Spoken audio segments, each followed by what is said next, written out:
I don't know if that was just trying to catch the Grizzlies by surprise, but the up man did exactly what he should do, call for that fair catch. Yeah. It is into the wind. The wind is blowing maybe 15, 20. I mean, it's a little bit of a breeze up there. First play from scrimmage, quarterback keeper right up the gut for a gain of 5 to the 40-yard line. That was off a quick snap count, too. Holtzman is the Grizzly quarterback.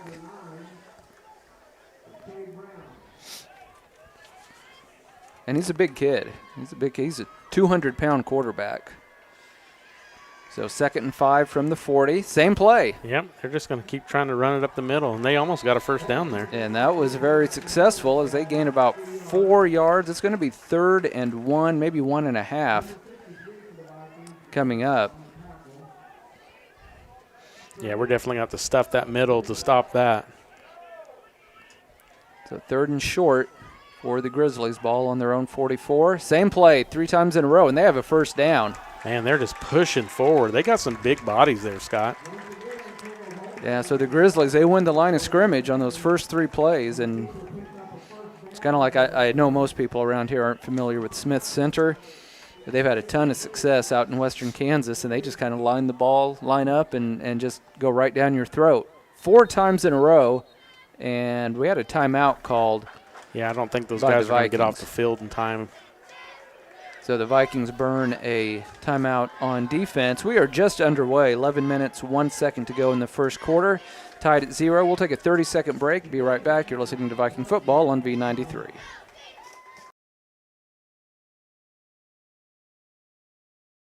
With many years of combined experience, Eye Care Associates of Parsons has set the framework in providing comprehensive eye health examinations for all ages and routine vision care for families throughout the 4-state area. Our optometrists and staff provide remarkable care with state-of-the-art technology to help with diagnosis and management of eye health conditions. Give us a call or visit our website to schedule your next eye exam. Eye Care Associates of Parsons. Experience modern eye care.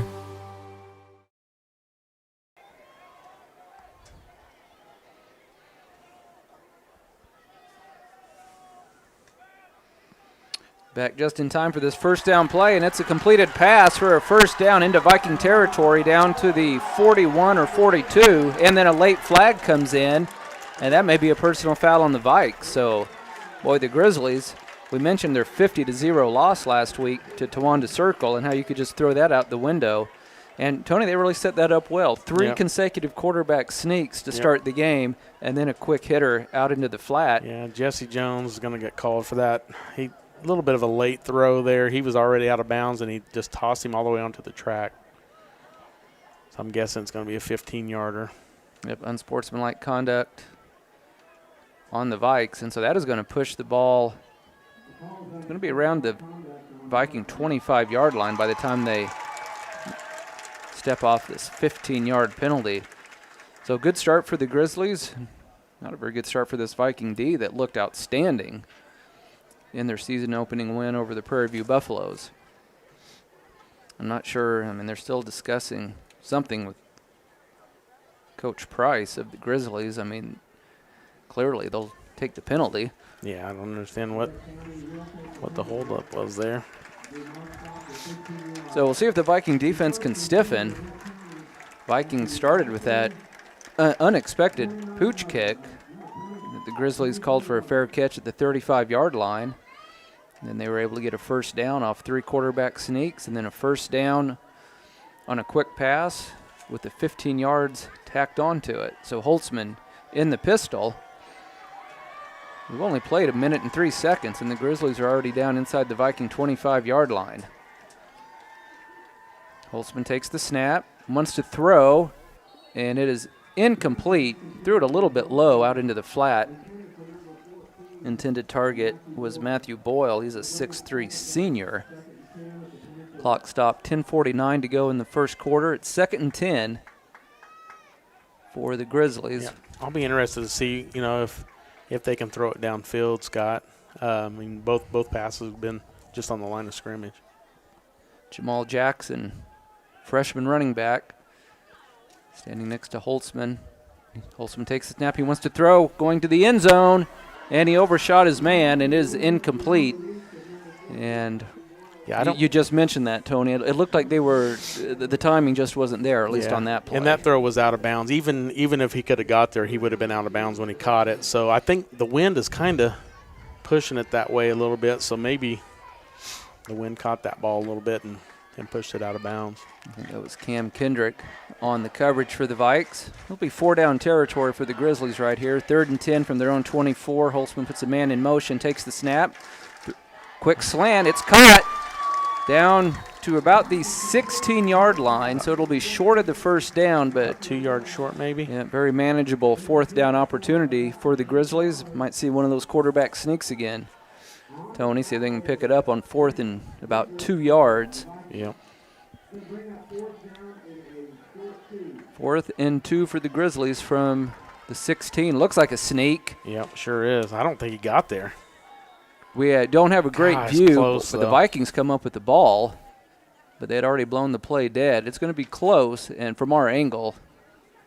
And you got a Grizzly down. I don't know. He might be getting up. Let's see if they're going to come out for a measurement. Ball is it's inside the 15 to about the 14. It is close. Wow. It is very close, and they give it to him. No measurement needed. That's unbelievable. Coach Scheibe, I think, was asking for a measurement. And I don't think he's going to get it. And it surprises me, Scott, that they were going 4 and 5 yards every play, and then they start throwing it. Mm-hmm. That's just weird. I would have kept going until they stopped you. Holtzman puts a man in motion again, takes the snap, running play up the middle. Nothing there. Vikings shove the running back towards the 15-yard line, but forward progress was up to around the 12 or 13.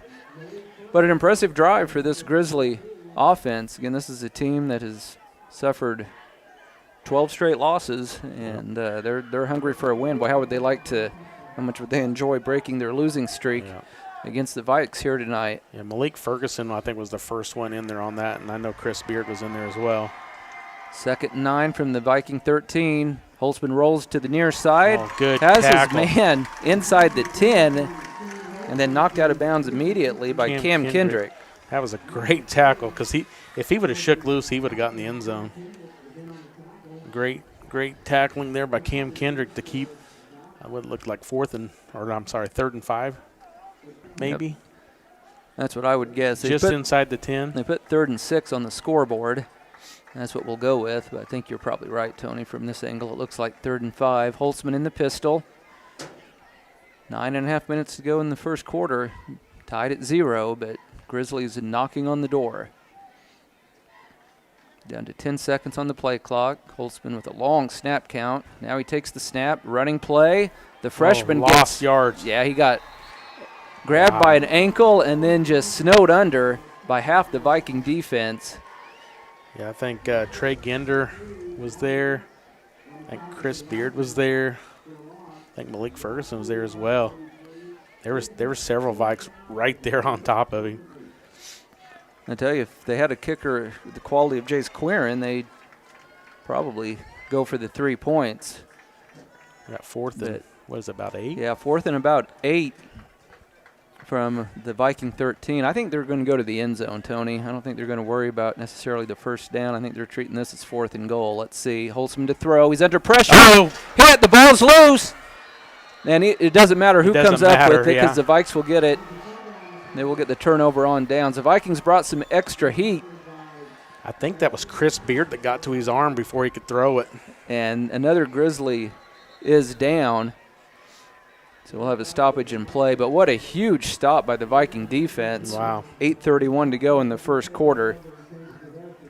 I go back to, I mean, those passes were fine. I mean, they were getting some yards. But if you're getting 4 or 5 yards every time, quarterback sneaking, you do that until they stop you. Yeah, because they did it one more time, and they had success with it. And so they've done it 4 times they've got at least 3 yards every time. Like I said, I'm not exactly sure how good of an arm Holtzman has, but if they could, if they're able to get 4 or 5 yards of crack Yeah. with him going under center, and then if they want to, make the Vikings really, bunch up the middle and then take a shot down the field when the Vikes are in man-to-man coverage. Yeah, it looks like maybe John Broadwell. Yeah, John Broadwell, the 210-pound sophomore. Got his arm Yeah. straight out. I don't know if maybe he got stepped on maybe. He's holding his chest a little bit, too. He's in some pain. We'll hope that the young man for Labette County is okay. Viking offense has the ball on their own 17. First offensive play. Mack wants to throw. Goes deep, and he overshot his man. Oh, wow. If he had thrown that about, 1.5 yards, it was probably less. It was going to be a touchdown. That JJ? Yeah, that was Kendrick, and they were going for a quick hit. They wanted a touchdown on the first play from scrimmage. Wow.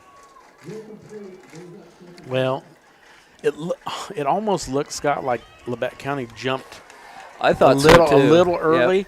and that was the guy that got right in Trey's face to make him throw it just a hair early. Because if that doesn't happen, I think you're right. I think that could have been a touchdown. Marion Washington had the huge night, but they're going to throw it again, and it's caught by Kendrick to the 25. He's close to a first, and he actually has the first down beyond the 25 to about the 26. 26, yep. I said the line of scrimmage was the 17 it was because 13, I think. that's what they had on the scoreboard, but it was actually the 13. Yep. So first down for the Vikes out to their own 26, and I don't know, Tony, it's hard to say this early in the game, this early in the season, but I don't know that the Grizzly defense has the athletes to slow down this Viking offense. Only time will tell. Interesting to see here. Mack in the pistol. Toss to Washington, and some good blocking out front, but then a nice tackle from behind. He gets tripped up by his ankles. Only gets a yard or two, I think. So you're going to spot him down around the 27 or 28. That was a great tackle. Otherwise, that was going to be a 7 or 8 yard gain.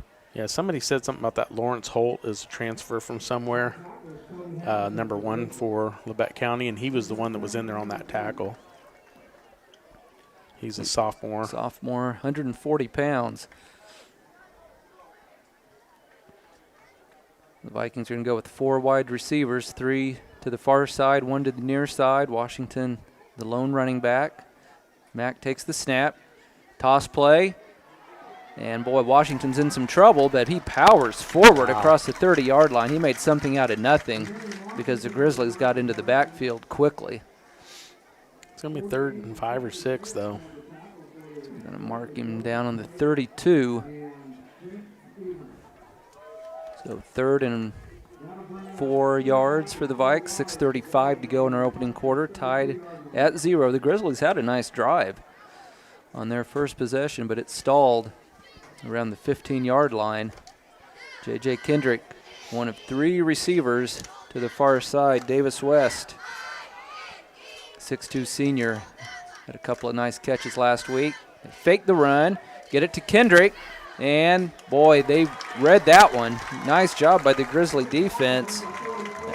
That was, you want to get that word? Sheplowski. Sheplowski, the senior. Hunter Sheplowski with that great. I wonder if he's a foreign exchange student. I don't remember that name, but we haven't played him in football for 5 years. So the Vikings will have to punt it away. Nice job by the Grizzly defense. This Viking offense was unstoppable in week 1. I was wondering who our punter was because we didn't punt last week, and it's our place kicker, Chase Queern. Yeah, Chase Queern standing on his own 19-yard line. A couple of return men for the Grizzlies back on their own 30. Queern has a strong kicking leg. It's a spiraling kick fielded at the 40-yard line. 45, 50, 45, 40. This is a great return. Yep. Inside the 35. There's a penalty flag, and a penalty flag comes in late. I didn't see anything that would have a penalty on it, but.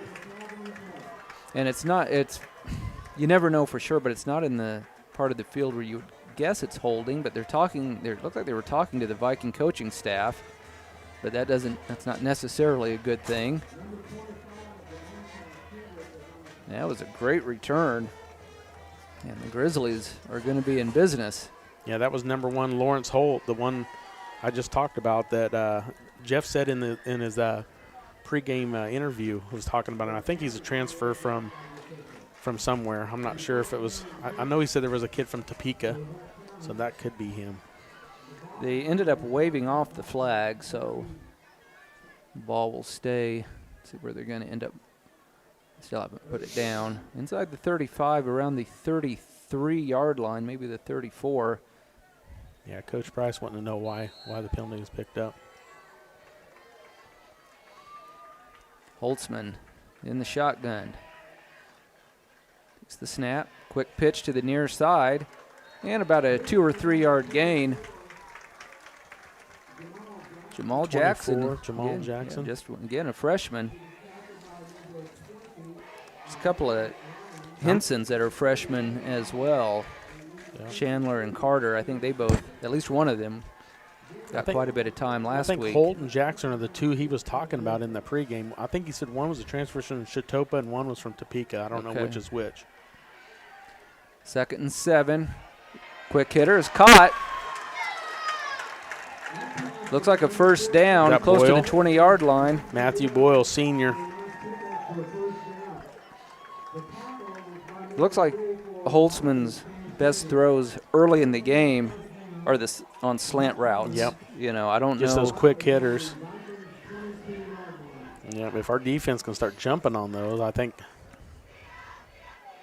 Because I don't know if there's anybody on their team that can fly by him. Right.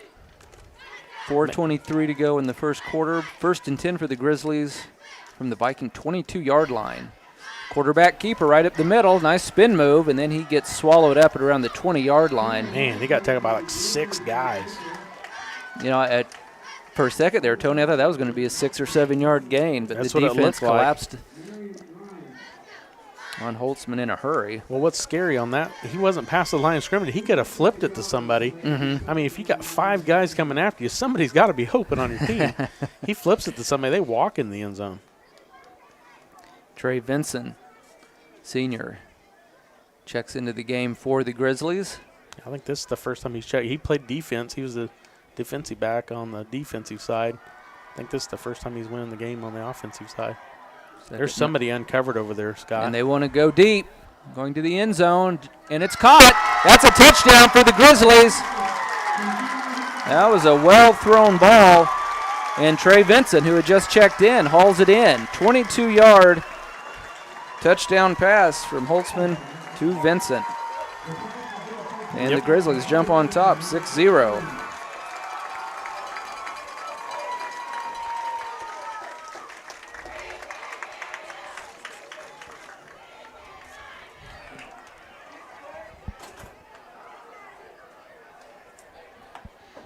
Looks like the Grizzlies it'll be Vincent, the guy who just caught the touchdown pass, will be attempting the extra point.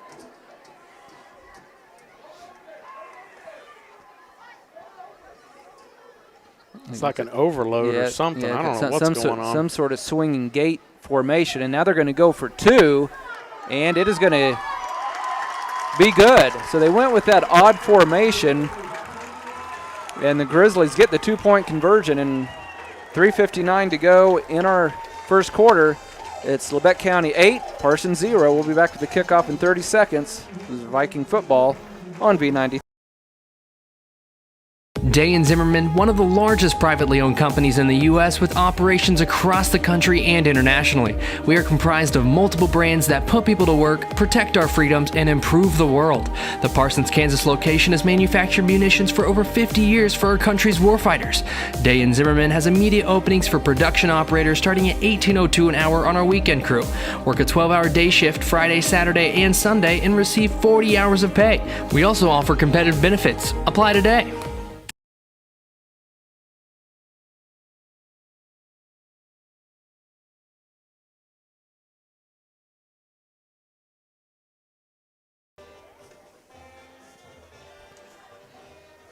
Welcome back, everybody, to V93's coverage of Viking football. This broadcast being powered by Labette Health.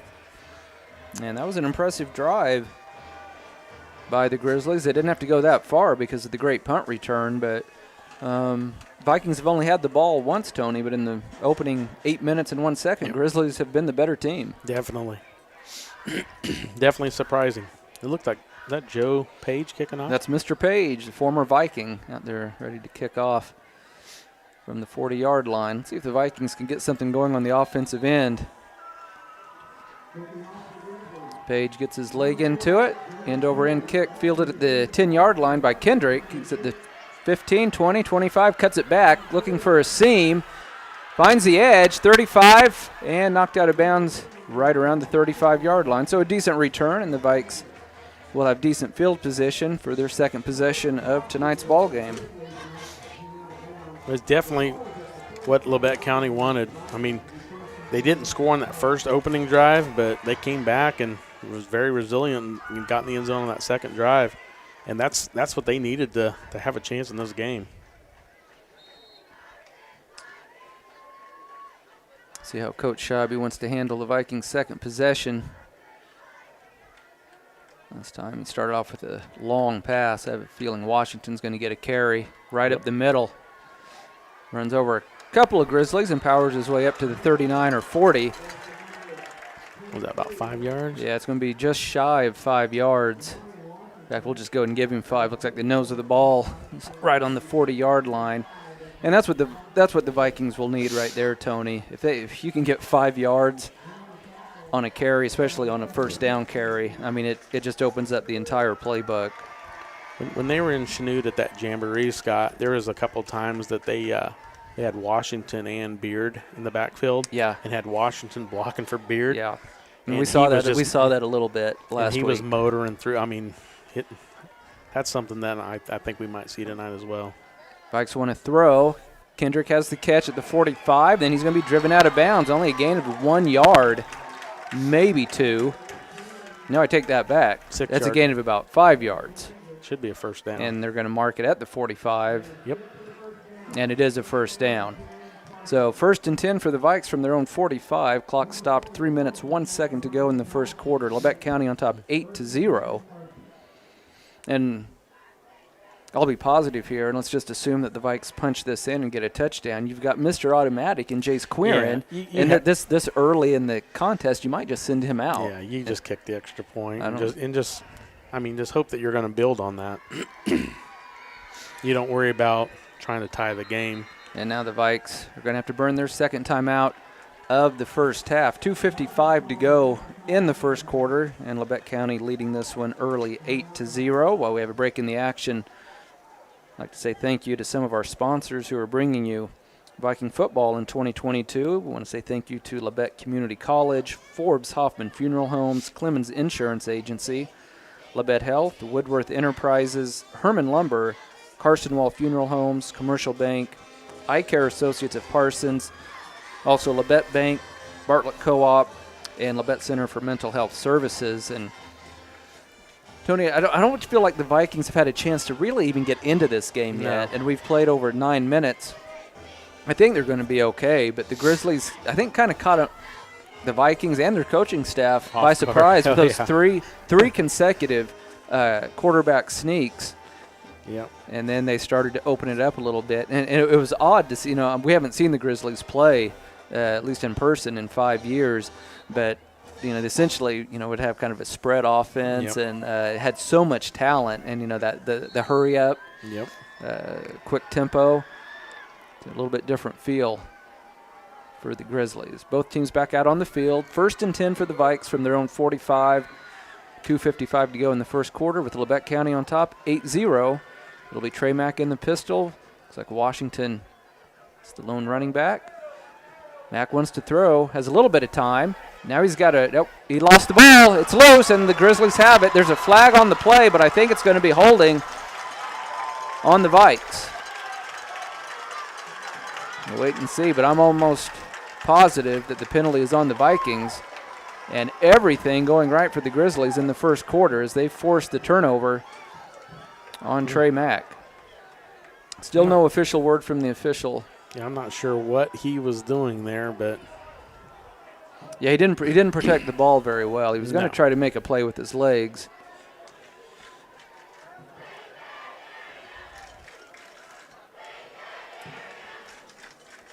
I want to talk to Coach Price.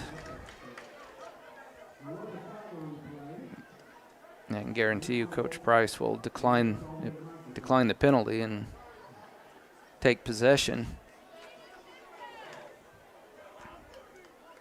Great start for the Grizzlies, a sluggish start for the Vikes here in the first quarter, and it is holding on the Vikings, and as expected, it is declined. And Labette County, they've had great field position all night long, Tony. They're going to start off once again in Viking territory, just inside the 40-yard line. Yeah, this is the second consecutive time in Viking territory. And the first time was, I think, around the 35 or 40. Yeah. So definitely good field position. And you get a short field, you get opportunities. See if the Vike defense can make a stand here. Barrett Heston, one of several freshmen on the field for the Grizzlies. Split wide right. Holtzman takes the snap. He wants to throw. He wants to go deep down the near sideline, and it is going to be incomplete. Once again, I'm not saying that the Grizzlies can't connect on that, Tony, but they've tried that 2 or 3 times in the first quarter. And that was out of bounds again. Yeah, he's thrown it out of bounds at least twice, and it just doesn't seem like the timing is there. But I will say this, it gives the Viking defense something to think about. Yeah, Malik Ferguson got there just as he was releasing the ball, so that could have had a little bit to do with it. So, boy, this looks like a quarterback sneak. No, we stuffed him this time. The Vikes were ready for it that time. I don't know if Coach Scheibe had made an adjustment, kind of loaded up the box a little bit. Well, and we may have an injured Viking. Chris Beard was the first one there, so I think sometimes Chris Beard plays that outside linebacker, and I think if they move him on the inside, that could help stop that hole. So 3rd and 10 for the Grizzlies. Big play early in this game for the Vikings. They need to get something going really on both sides of the ball. Grizzlies want to throw on 3rd and 10, and it's incomplete. They might have to punt here. Heston, the freshman, was the intended target, and we'll see what Price wants to do. Because if they turn over on downs, you get the Vikings field position right back. And it's like the turnover didn't happen. So it looks like Joe Page might be going into punt. Yeah, they're going to kick this one away, supposedly. Coach Price is pretty crafty. I don't think they would do a fake at this stage of the game, but well, you got Trey Vincent out left. Joe Page, I bet's got an arm on it. Oh, did somebody jump early? Sure enough. It's a terrible punt, but I think it's because the Vikings jumped. I think the Vikings got through, and now it's 4th and 5. Yeah, now that'll make it 4th and 5, and that may change everything. I don't think there's been a single penalty on the Grizzlies here in the first quarter. There's been several on the Vikings. But there was really just no reason. I understand the kids are excited. They're wanting to make a big play, but just no reason to jump into the neutral zone like that, because now the Grizzlies may opt to go for it. It's going to move the ball up to about the Viking 35-yard line. And did the Grizzlies take a timeout? I never saw anybody signal a timeout, but they've got everybody huddled over on the sideline. Meanwhile, is the play clock running? No, it's stuck at 25. I don't know why they'd give them extra time. Here comes the Grizzly offense. And I agree with this. You know, if you don't make it, you know, if you throw an incomplete pass, okay, you give the ball to the Vikings at the 35. And with only 5 yards needed, probably the right play call. Holtzman in the pistol. Were they just trying to get the Vikings to jump and get another freebie? Give them a first down. 12 seconds on the play call. Yeah, they may wait and see if the Vikings will jump. And now they went ahead and called a timeout. That still doesn't mean that the Grizzlies are going to kick it away. 1:57 to go. I'm just wondering why they gave him so much time after that. Yeah, that was strange. Penalty. That seemed like an extra 10 to 15 seconds before they even tried to start the play clock. Yeah, I'm not exactly sure what was going on, because then to try to describe our broadcast booth, it's not the greatest spot for broadcasting a football game, and where we're constantly trying to change our angle, but I had to look around to post and see if the Vikings were still out on the field, and they were. So there was no timeout called. No, and, not until now. Not until just now. So we'll see. But they brought their offense. They were going for and they still may try to draw the Vikings off. But they will keep their offense on the field, will the Grizzlies. They lead at 8-0. Minute 57 to go in quarter number 1. Holtzman in the pistol, takes the snap. Throws for the first down. Man wide open. And it's a first down, and the Grizzlies move the sticks inside the 30 down to about the 27. Really kind of a defensive breakdown there, Tony, because the receiver was wide open. It was a good tackle by Braden Myers, but he'd already had the first down picked up easily, so it wasn't it was a good tackle, but he was already past the yard to gain. It was Griffin Eaton on the reception. So 1st and 10 for the Grizzlies, minute 35 to go in the first quarter. Holtzman takes the snap. It's a running play up the middle. And thrown down hard at around the 26-yard line. Chris Beard. Yeah, that was a heck of a tackle. That was Jamal Jackson, freshman. 155-pound freshman. Kind of got a face full of turf on that one, but was able to pick up about a yard on the play. Very impressed by the Grizzlies all in all, though, Tony. They're going to, unless something really strange happens in the last minute, they're going to have the Vikes shut out after 1 quarter of play. Holtzman wants to throw on 2nd down. They're going for the end zone, and it is going to be incomplete. Overshot his man again, and pretty much it seems like every time they go deep, they're trying to hit Matthew Boyle more often than not. That's at least the 4th time that they've tried to go deep to Boyle. But that's the first time they went to that side, besides the touchdown to Vinson, which was a little bit more inside than the that was more than the sideline over the middle. But so clock stopped with 51 seconds to go in the quarter. 3rd and 8 for the Grizzlies from the Viking 26. Again, they'll have 4 chances to pick this up. There's no way they're going to punt from this spot. Holtzman wants to throw. He's got plenty of time. He's got a man wide open. Griffin Eaton. And Eaton goes down. I think he got a first down. Yeah, it's a first down right around the 15-yard line. And he was wide open again, Tony. And if he would have stayed on his feet, he had a chance to score because I think there was only one guy over there. Well, if the Vikings needed any kind of wake-up call, they've gotten it from the Grizzlies here in the first quarter. Yeah, no kidding. Labette County won the opening toss, elected to receive. And it seems like pretty much the entire first quarter has been played on the Viking side of the field. First down play, Jackson up the middle. Pushes the pile forward for a couple of yards, and that's probably going to be the last play of our first quarter. He gained 2 or 3 yards on that.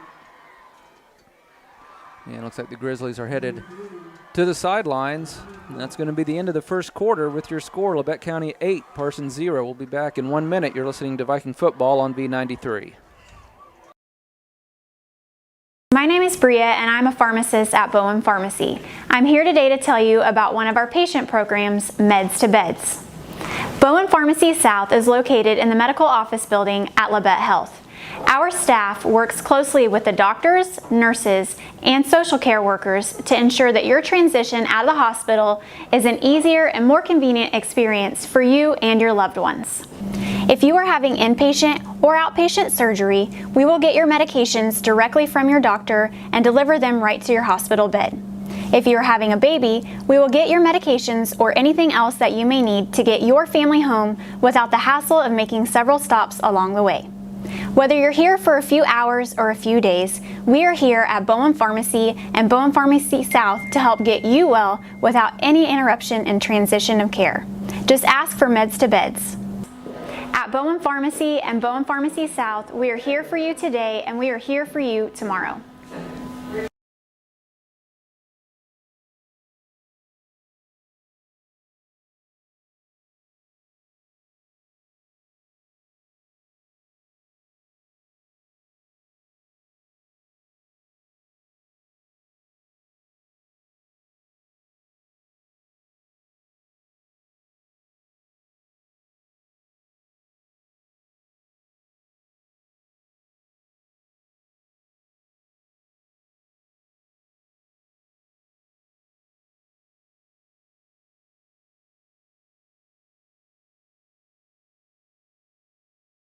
dominated this game. They've won in all 3 phases so far. They want to throw on second down, throw it underneath, and it's a first down to around the 5-yard line. Cody Hamilton, senior, 6'1", 190 pounds. It's going to be first and goal for the Grizzlies. Hats off to the Grizzlies and Coach Price. They had a good game plan coming in, and they have really about the only thing that's been off, Tony, been their deep throws. Yep. Everything else has worked to perfection. First and goal from the 6. Holtzman in the pistol has the freshman Jackson. Now Jackson moves up right even with Holtzman. Looked like early movement, no flag. And that's going to be a touchdown for the freshman. Boy, it looked like one of the offensive linemen jumped early.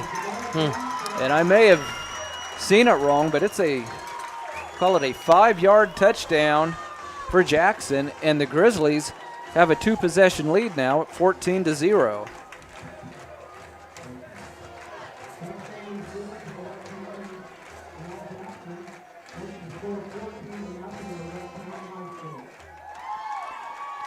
And the Grizzlies, as I thought they probably would, again, will go with that swinging gate formation with virtually everybody lined up to the left of the ball.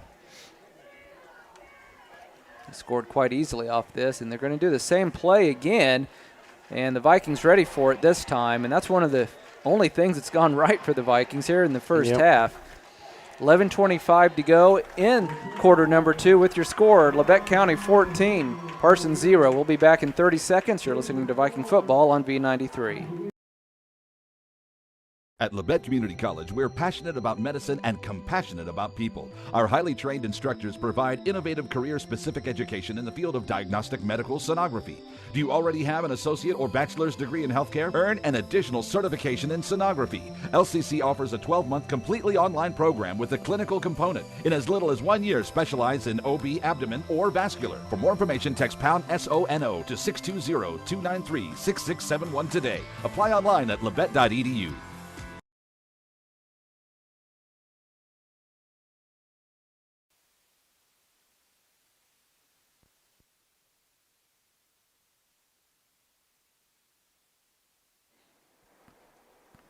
Back live at Labette County High School. We have an injured Viking on the field off that failed 2-point conversion attempt by the Grizzlies. 14-0 is your score. The Grizzlies leading the Vikings. 11:25 to go in the first half. And while we never did get a jersey number, we've got about six or seven people huddled up around the injured Viking. So we'll take advantage of breaking the action. Go ahead and say thank you to the rest of our sponsors who are bringing you Viking football this season.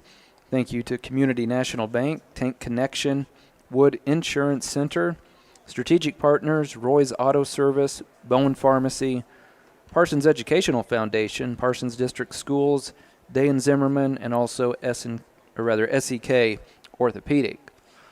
So, taking a lot of time out there. We certainly hope the young man for the Vikes is okay. And Tony, I think fans for both sides are probably a little bit shocked. Yeah, I totally agree. The way things have transpired here in the first half. The Grizzly fans are, they've been cheering, but they're not getting crazy like we're going to win. Right. You know what I mean? So, and then the Parsons side just looks just defeated right now.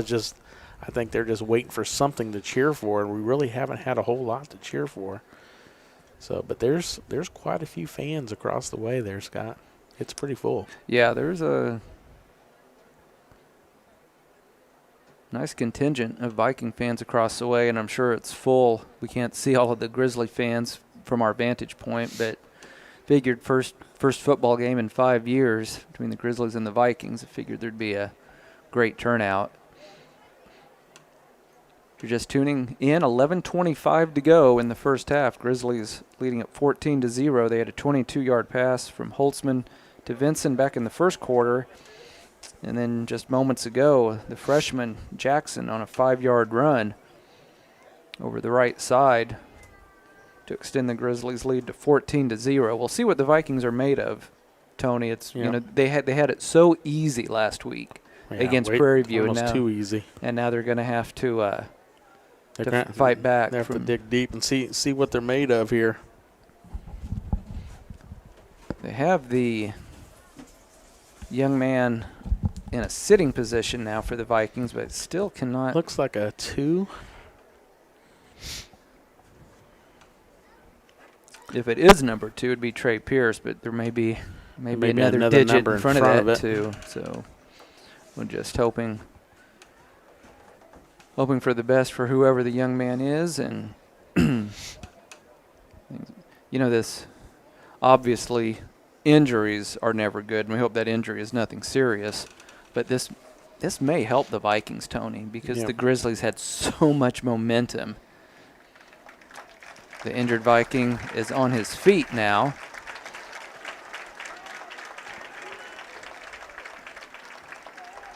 Yeah, I think it's just 2. And he's not moving very well. Boy, that's great, though. He's getting a little bit of assistance, but for the most part, he is walking off the field under his own power. So even if the young man is unable to come back into tonight's game, that bodes well for the future. It doesn't look like Trey Pierce, though. No, it doesn't. But we just never could get it. We talked about how easy it is to read the numbers on this year's jerseys, but there's just been somebody in our way the whole time. We've been trying to get a look at that jersey number. Yeah, it's definitely not Trey Pierce. So, but man, it was nice to see the young man able to walk off essentially under his own power. He was. I see number 2, Trey Pierce over here, third from the left. Okay. So it's. Yeah, you're right. It's definitely not Trey Pierce. We'll see what the Vikings can come up with on this return. Casey Beard, Cam Kendrick back deep for the Vikings. And boy, the Vikings need something big to happen. They have been outplayed. Just flat. Yeah, just not good really in any area, any facet of this game. Page, end over end kick. It's going to bounce. Now it's going to be caught up at about the 21-yard line. Nice burst up the middle across the 40 to about the 43. And you're right, Tony. Jesse Jones. I didn't realize he was one of the up men, and I thought the ball was going to get over him.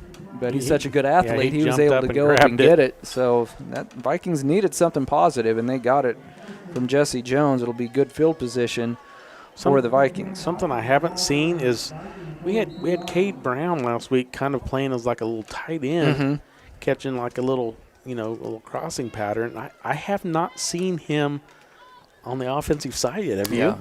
I haven't either. That just seems odd. I mean, he's a big body.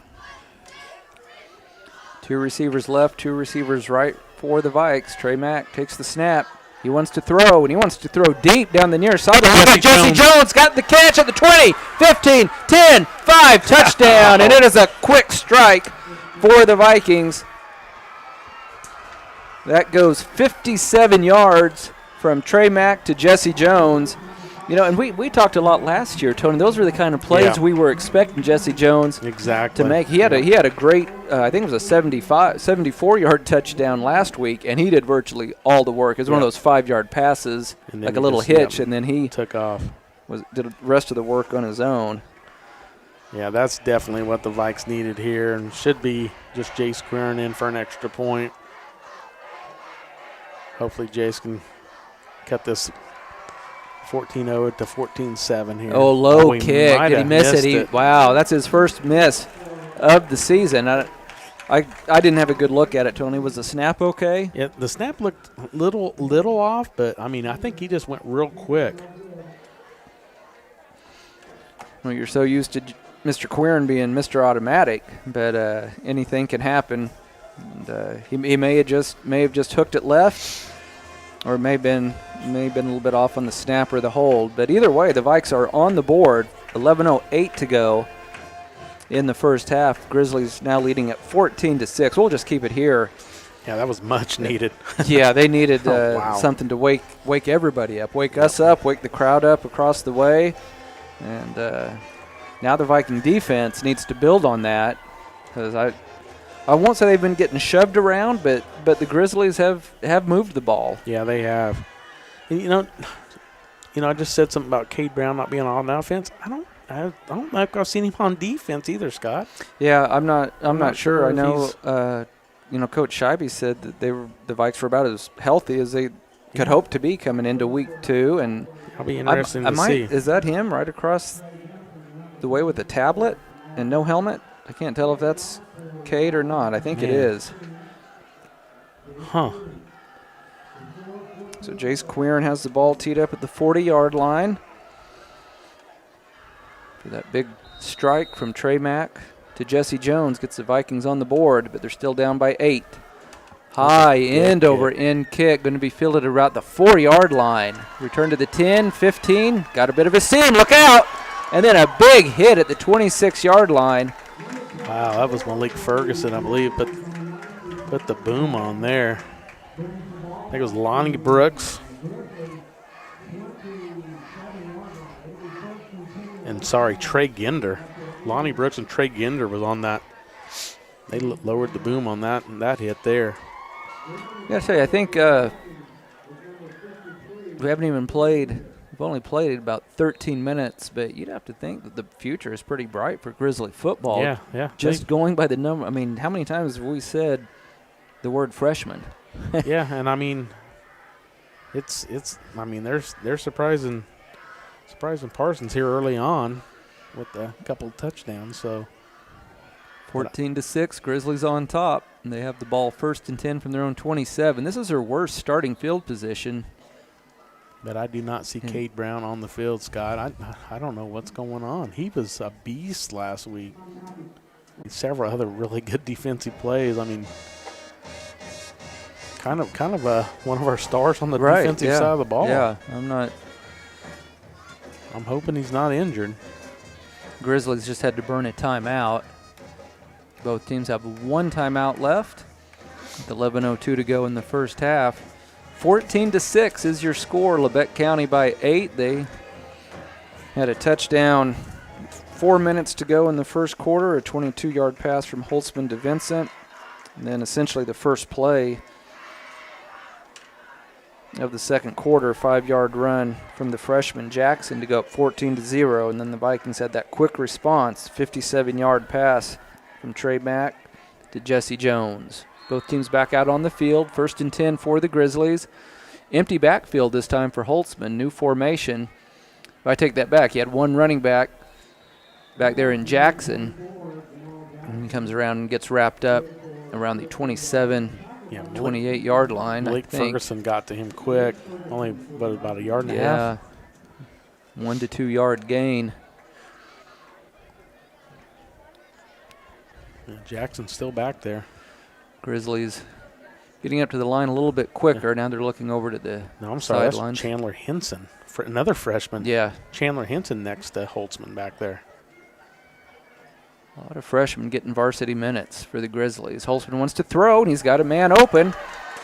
Again, it was on that quick slant for a first down. That's the gentleman that they've been trying to hit deep most of the night, Matthew Boyle. Yeah. Trey Pierce on the tackle, but the damage had been done. That was a nice little slant there. Yeah, the Vikes are going to have to make some adjustments and figure out a way to stop that play, because the Grizzlies have virtually had 100% success. Holtzman wants to throw again, comes down the near sideline. Again, out of bounds and overshot his intended target. That was Eaton there. So, yeah, Griffin Eaton had a couple of really good catches on that last drive. Keep the drive going. You know, Holtzman had that really nice throw into the end zone for the Grizzlies' first touchdown, but Tony, anytime he's tried to throw over 20 yards, it's been kind of floating on him. His accuracy's been a little off. Because that one was way out of bounds. 2nd and 10 from their own 38. Boy, another pass play. Oh, he's in trouble, and he's going to go down. Marion Ryan gets the sack. That's big. Back to the 30-yard line, and maybe we can start to feel just a little shift in the momentum here, Tony. That's about a 12? That's over a 12-yard loss, I believe, Scott. Yeah, that was a huge defensive play. They had the ball, I think the line of scrimmage they had said was the 38, so it's an 8-yard loss, and it brings up 3rd down and 20 for the Grizzlies. And, boy, the Vikings need to come up with a stop right here, Tony. The Grizzlies have not had much success throwing the ball deep. Yep, no penalties. They do want to throw, yep, coming down the deep. near sideline, and once again it's out of bounds. It was a great catch, but wonderful catch. But he's just Holtzman just has not been able to hit his receivers close to the sideline. The wind's still blowing pretty good, and he's throwing into the wind. I think they're just floating. Yeah, and we really haven't talked about the weather much, other than that southerly breeze. It's a beautiful night for a high school football game, and other than that breeze, the weather is not going to be a factor at all. Former Viking Joe Page back in punt formation. And Page gets off. Pretty good kick. Angles it to the sideline, and the Vikes are just going to let it roll, and they're going to have decent field position. Grizzlies will down it at the 38-yard line, so the Vikings will take over. 9:07 to go in the first half. Grizzlies leading at 14-6. It'd be nice to take a decent length of drive here and punch it in and try to get this squared up at halftime. If I know Scheibe, he's gonna probably try to keep throwing it deep, because I mean, if we got the guys that can run, I mean, you can get it to them. Yeah, we mentioned that earlier. I just don't think the Grizzlies have the athletes to stay with the Vikings speedsters. They certainly didn't on the Vikes' last play. Washington, the lone running back, and boy, I didn't see any movement. Delay a game, I believe, on the Vikings. Wow, that was a quick 25 seconds. Wow. And Coach Scheibe saying, hey, they should have reset that. They should have reset the. Yeah, Coach Scheibe is out about 10 yards out onto the field, and he's upset. So that'll back the Vikings up, unfortunately, to the 33. So instead of 1st and 10 from the 38, 1st and 15 from the 33. I know the Vikings can get big chunks on any play, but now 1st and 15, we'll see if they go right back to the air. Sure enough. Deep to Kendrick, and he caught it. Makes an unbelievable catch. He caught it because the defender got a hand on that ball, and Kendrick pulled it in at the 21-yard line. It hit him and then came out, and then he brought it back in. And that was a great defensive play by Nolan Harity, but that was just an unbelievable catch. He just fought for it. That's probably the best play of Kendrick's career. And he's just a junior, Tony. Yeah, that was pretty almost an impossible catch, but he made it happen. You said you thought Scheibe would keep throwing deep, and that's what he did. Now 1st and 10 from the 21. We'll see if the Vikes let the big man, Jamarion Washington, have a crack at it. And that time the Grizzlies trying to get a jump, almost like a run blitz type situation. They jump into the neutral zone, and that's going to give the Vikings 1st and 5. And, Tony, for this next 8 minutes and 34 seconds, the Vikings need to ride this wave of momentum, because first quarter it was all Grizzlies. And then we get the ball first in the second half, right, which is definitely a good thing. I mean, I know you try to ride momentum, and if we can punch this in and somehow stop them again and score and then get the ball, I mean. I like how you think. It's possible. So they get the yardage marked off. 1st and 10 for the Vikes from the Grizzlies 16. I'd almost run it here. And I'm a little bit surprised we still have not seen the two-back set. Quick throw into the flat to Jones. He's got some room to run inside the 10, inside the 5. And flag for something. Boy, a touchdown. But, yeah, you're right, a flag right at the goal line. Late. And there's another flag over here. So I can almost guarantee you this touchdown is going to come back.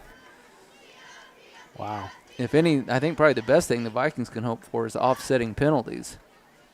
Wow. We have one flag at about the 14 and then one right at the goal line, which had to be a yard before. Probably holding. Or block or something. Or an illegal block. I think he was going to get in regardless. I agree. It looked like Jesse Jones had an easy path to the end zone. Going to take the officials, referees, just a minute here to sort out multiple flags. Yeah, pick up the laundry off the carpet and see what shakes out here. Again, our broadcast being powered by Labette Health in Parsons. 8:27 to go in the first half. The Grizzlies on top, 14-6. Boy, it looked like the Vikings. He's like, well, the one ref's like something that looked like a chop block. Oh man, that would be both against the Vikings if that's the case. So now, they're coming over to talk to the Grizzly coaching staff. If it was offsetting, then. So this is gonna, instead of a touchdown, potentially game-tying touchdown, the Vikes are going to get pushed back. I'm going to guess maybe 10, at least 10 yards. And so many of the penalties at the high school level are marked off from the spot of the foul. Yep. It looks like the spot of the foul was right around 15. the line of scrimmage. But yeah, they're already marking off the yardage. Yeah, they're illegal block on the Vikes, marking it back to about the 24-yard line. Yep. So that's best 1st and 10. It's still first down. Yeah, it's not going to be as bad as I thought it might, but still, you hate to see the touchdown. 1st and 13, maybe. Yep. 1st and 13. It says 1st and 14 on the board. And that's what we'll go with then. 1st and 14 from the 24. Vikings run up the middle to Washington, and he has nowhere to go. Wow, he got wrapped up quick. I've noticed they're going low against Washington. He's so strong up top that it looks like they're just trying to take his legs out and wrap him up at the ankles. And so far they've had mild success with that. He only picks up 1 or 2 yards on that first down carry. Not much at all there. They didn't give him a yard according to the scoreboard, but it looks like it moved about a yard. Now they show 2nd and 11 on the scoreboard. Clock on the move, 7:49 to go in the first half. The Grizzlies leading at 14-6. Here are 2 running backs for the first time tonight, but the Vikes are going to throw over the middle, and it's caught. And this is going to be a touchdown. 10-5, and getting right inside the pylon. Who was that receiver, Tony? Was it Jesse again? Yep, Jesse Jones again. Jesse Jones with his 2nd touchdown. That was an interesting formation for the Vikes. I mentioned the 2 running backs, which we hadn't seen tonight. They caught Jesse Jones on a crossing pattern, and looks like the Vikes going to go for the tie, or are they going to send Quirin out? Either way, boy, this is some much-needed momentum for the Vikes, who found themselves down in a 14-0 hole early in the second quarter. I'd say with Mack and them over there huddling up, I'm guessing they're going for 2. Because I don't see Quirin walking out. Yeah, he's on the sideline. So the Vikes are going to go for the tie. Boy, here again, Tony, with a running back like Washington, you pretty much have the whole playbook open. They could run it, or they could pass it. I think they're going to go. They've had so much success throwing the ball. I think they'll probably throw it. Mack in the pistol. Fakes the handoff and then overshoots his man. I think he was going for Kendrick. Yep. Across the way. So Grizzlies hang on to the lead. 7:33 to go in the first half. Grizzlies on top 14-12. We're back in 30 seconds. You're listening to Viking Football on V93. Labette Community College is meeting the need for an increased demand in qualified radiographers. Our radiography students will train on the latest technology in a hospital simulation environment. I wanted to be able to go into a career where I could help people. And if you're going to go into that field in this part of the four-state area, LCC is the only place to come. Tuition is nearly half the cost of universities. Scholarship and financial aid available for those who qualify. Text radiography to 620-293-6671 for more information or visit labette.edu.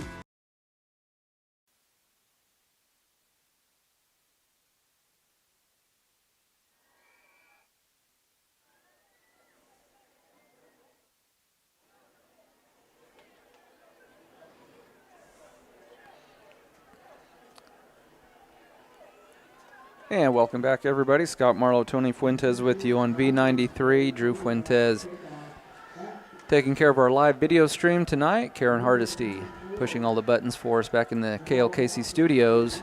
A couple of unanswered touchdowns now by the Vikes. They've gone from down 14-zip to 14-12. High end-over-end quick kick by Quirin, fielded, I think, by the freshman Jackson at the 10-yard line. Boy, he spins away from a couple of tacklers, but that was number one, that Lawrence Holt. That was Holt, and we've mentioned his name a few times. Yep, defense again. I mean, all year long said it's going to come down to this defense. The offense is gonna score some points. It just depends on how much the defense gives up.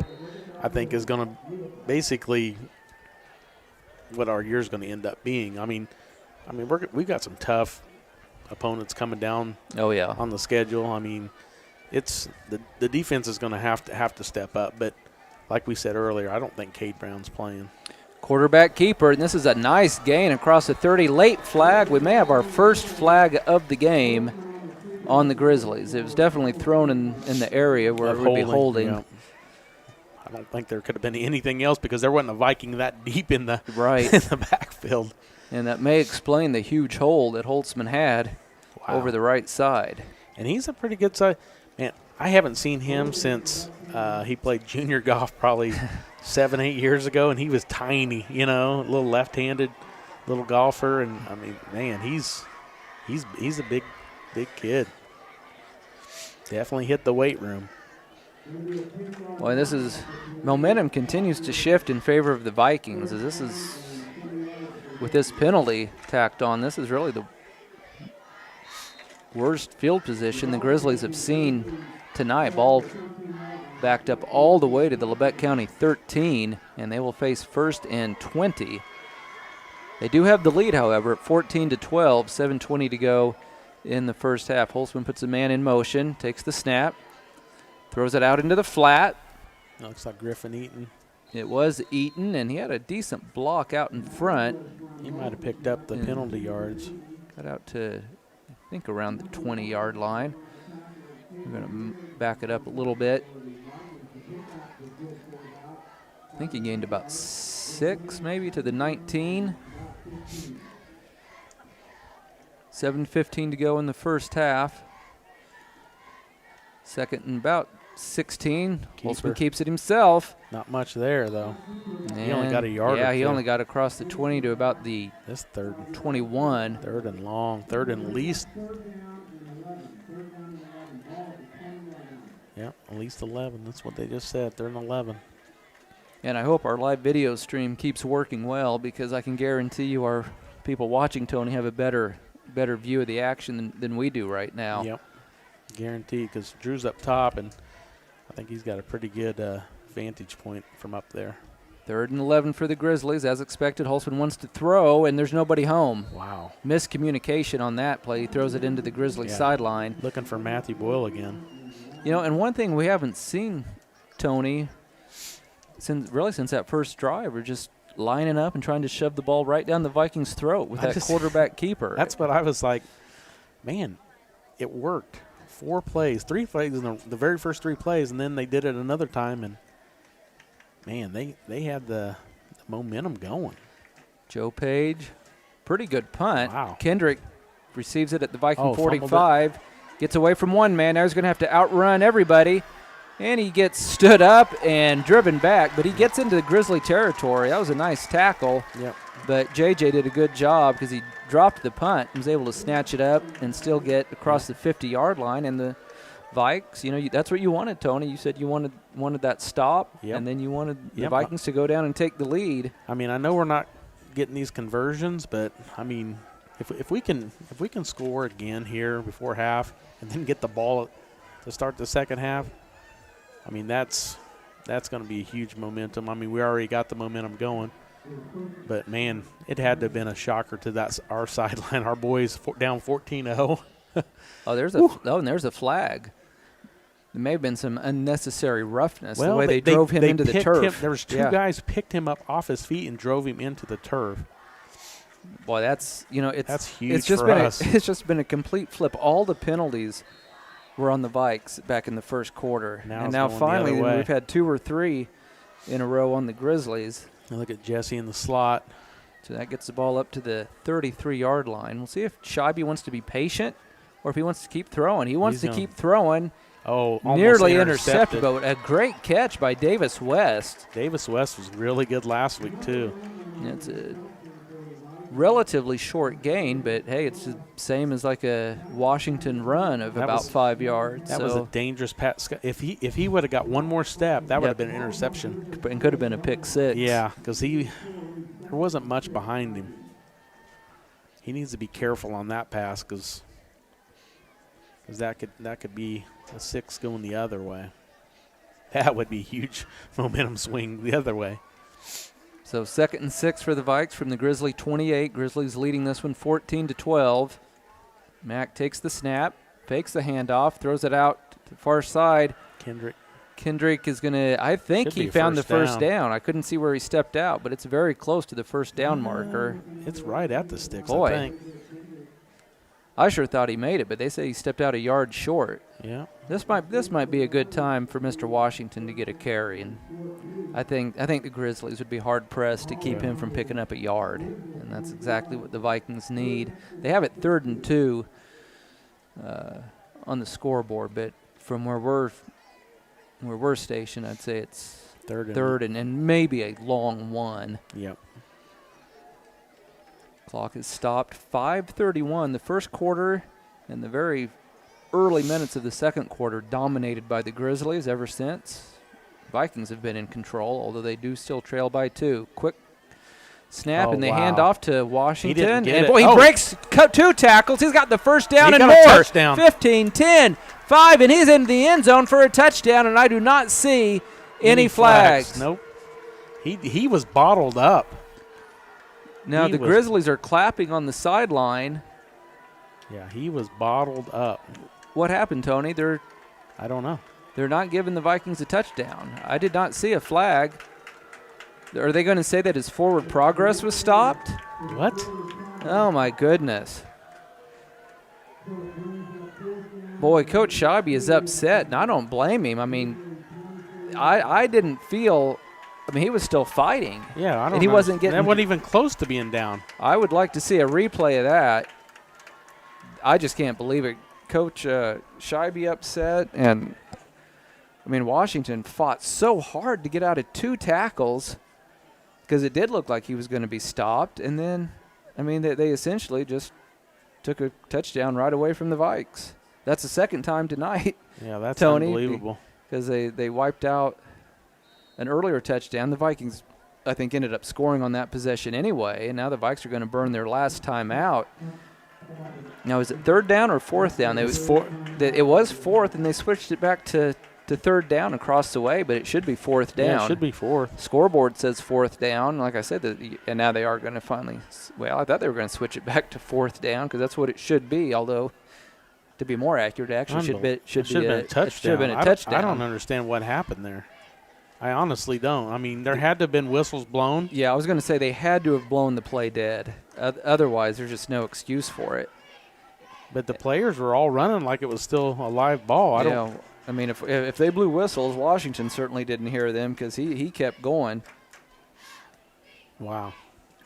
And they need to get the yard marker corrected. Otherwise, we're going to have, for people old enough, remember the five down game? I can't remember. Was that who was it? Colorado and Nebraska, wasn't it? Scott could be Scott Frost, or maybe it was before that.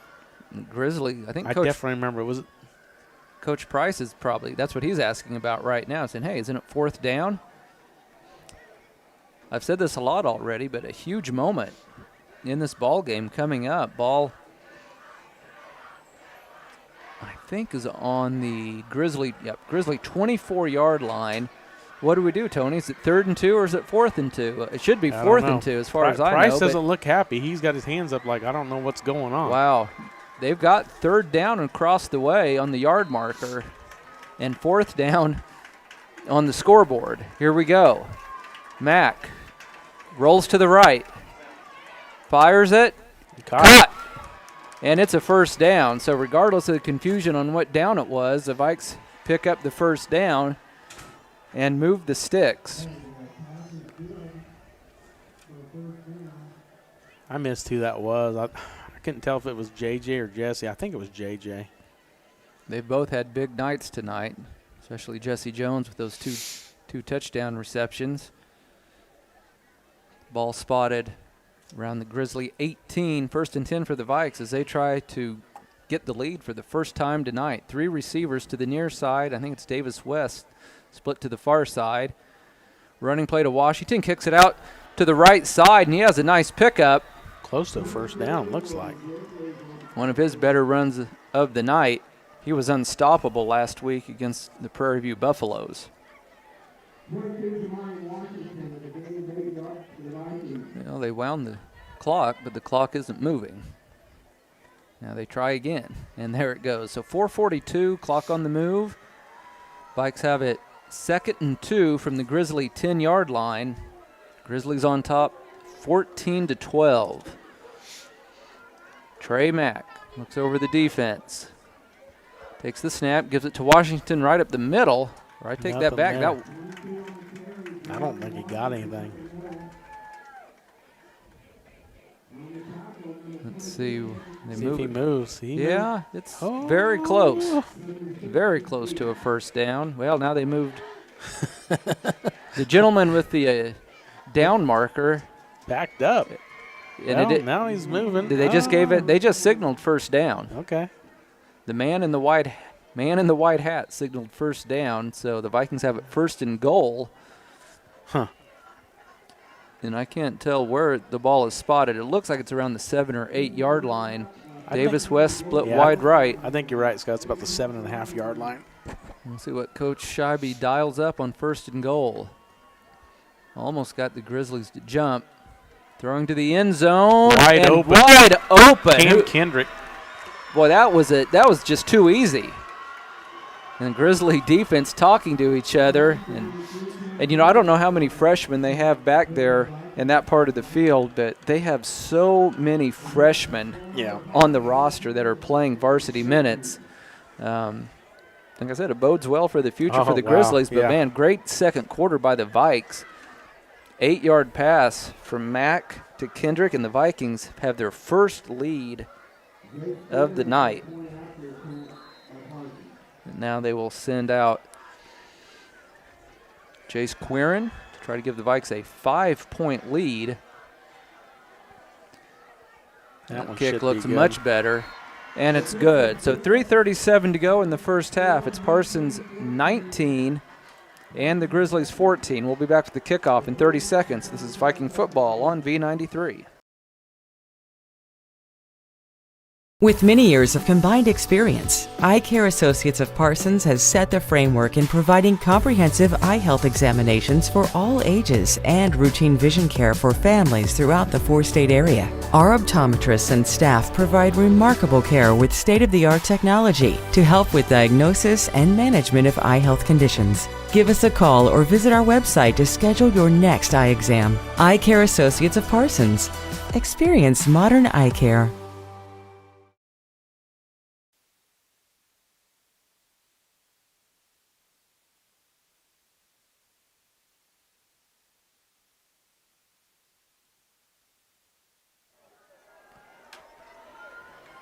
Great second quarter for the Vikes. They have racked up 19 unanswered points now against the Grizzlies after falling behind 14-0. So Parsons leading Labette County 19-14, 3:37 to go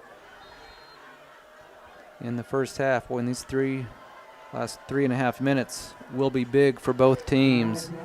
Kickoff fielded about the 8-yard line, returned across the 20, 25, and tripped up at about the 28 or 29-yard line.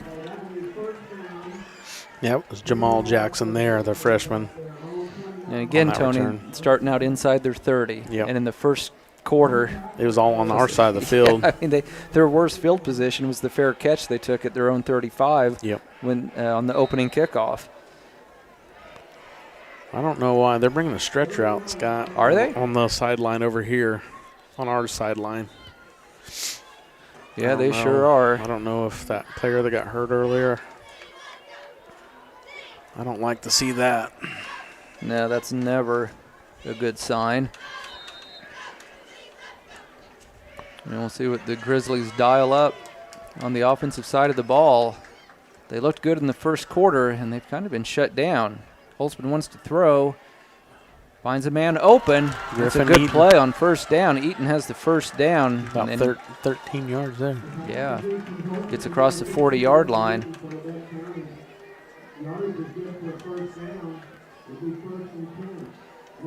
And again, those short passes are where the Grizzlies are having success right now. Again, we mentioned, and I know you can't run a quarterback sneak right up the gut every time, but they had so much success with it early.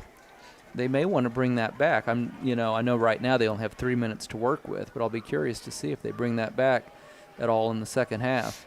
Barrett Heston, little freshman on this side in the slot. His older brother is a heck of a basketball player. And there's nobody really guarding him. No. He's open. But they go with a running play, and there's a nice hole across the 50 into Viking territory to about the 46. I just didn't like the way that Viking defense was set up at all on that play. So, Scott, on that touchdown to Trey Vincent earlier, there wasn't nobody guarding him either. Mm-hmm. So I'm not sure what's going on the alignment, but I noticed it on that play whenever he threw that very first touchdown when the Grizzlies threw it. He was not covered. Holtzman to throw once again. He's under pressure, steps up. Got him. And, now a flag comes in late. And, you would think since the quarterback was under pressure that it's probably holding. DeMonta Kendrick got thrown by 65, so I'm guessing it's on Labette County. And I'm assuming Coach Schaube would definitely take the penalty yardage. Holding on the Grizzlies. That'd definitely be a 10-yard version. Down to 2:19 to go in the game, or rather in the first half. You say it goes from the spot or the? A lot of them at the high school level will go from the spot of the foul. It must have just went 5 from the spot, and I think, which ends up being about 10. They're back on the Grizzly side of the 50-yard line, back to about the Labette County 46. 1st and 19. For the Grizzlies. Parsons on top, 19-14. Holtzman quickly out into the flat. Has his man, but he has nowhere to go as the Viking defense just swallows him up. Might have lost a yard or two there, Scott. That was outstanding swarming defense by the Vikings. Almost touching the ball every single play. I think that's either the 3rd or 4th play, and he's touched it every time. And one Grizzly and one Viking were going at it pretty good. Just right in front of the Grizzly bench. The Vikings, they have the momentum right now. They need to make sure they don't have any silly penalties at this point. Trey Vincent just came in the slot on the top. Holtzman wants to throw again. He's looking for him. He's in a little bit of trouble, and he's caught from behind, but he gets away from a couple of guys and motors up to the 50-yard line. So it's still going to be 3rd and long, but that was a great effort by the 200-pound quarterback. He was not protecting that football very well. That ball was way low. It kind of reminded me of the Trey Mack fumble back in the first quarter, just kind of holding the ball loosely in one hand. If we'd had anybody put any kind of hit on him, he would have lost that ball. So 3rd and 15 for the Grizzlies from the 50-yard line. Exactly 1 minute to go in the first half, with Parsons leading at 19-14. 4 wide receivers, Scott. They go out in the flat again. Eaton's not going to have anywhere to go. Vikings swallow him up again, maybe a yard.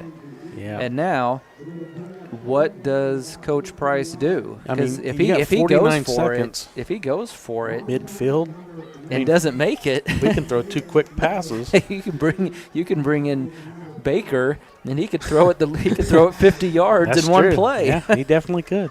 So the Vikings will have options. It looks like they are going to go ahead and kick it away. Always look out for a fake.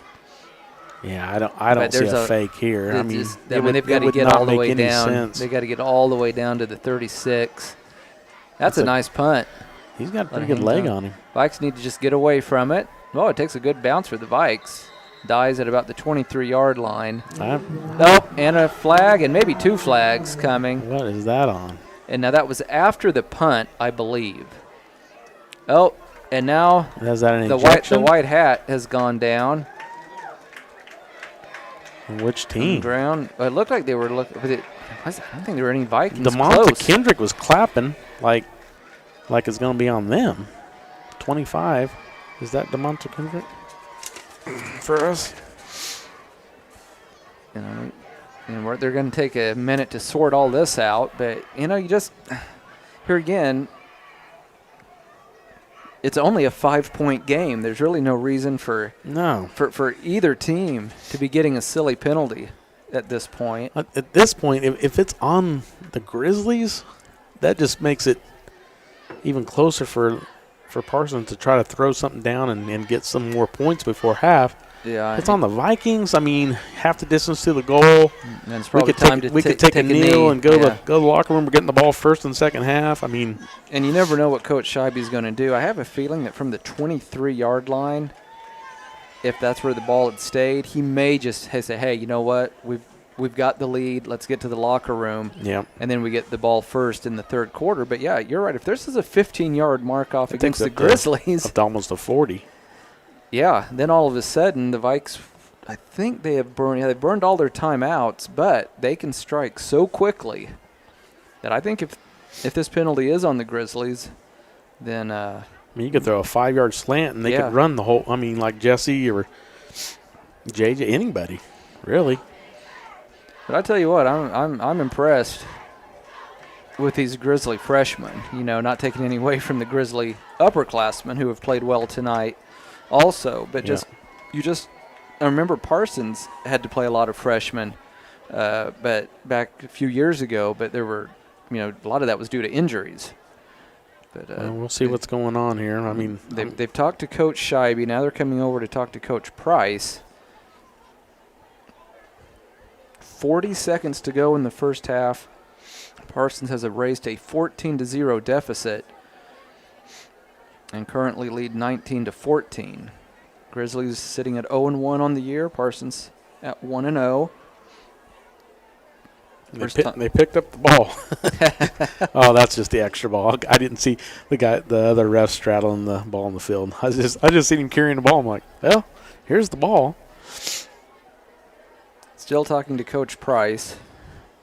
He's pleading his case, but I'm assuming 99.999% of the time the coaches never win those arguments, so shouldn't. Right.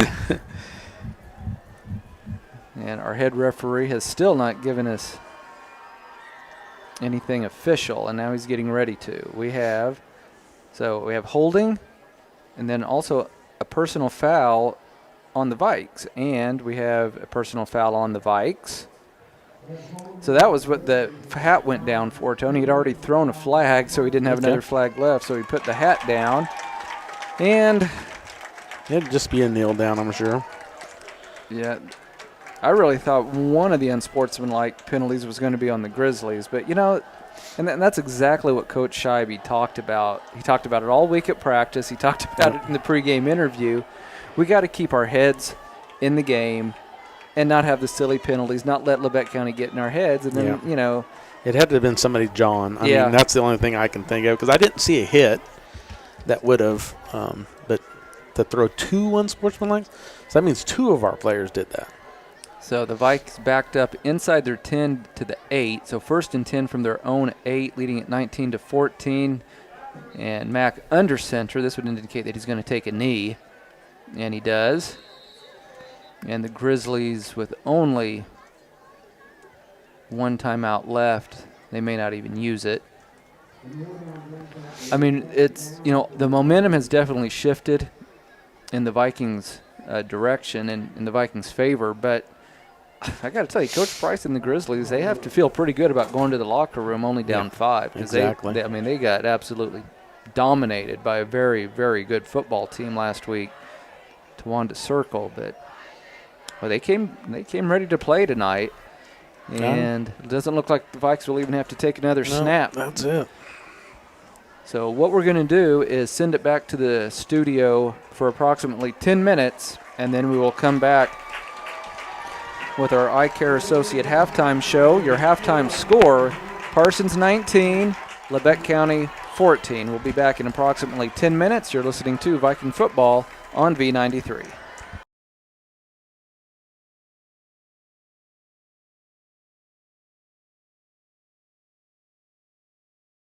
At Labette Community College, we're passionate about medicine and compassionate about people. Our highly trained instructors provide innovative career-specific education in the field of diagnostic medical sonography. Do you already have an associate or bachelor's degree in healthcare? Earn an additional certification in sonography. LCC offers a 12-month completely online program with a clinical component. In as little as 1 year, specialize in OB, abdomen, or vascular. For more information, text pound SONO to 620-293-6671 today. Apply online at labette.edu.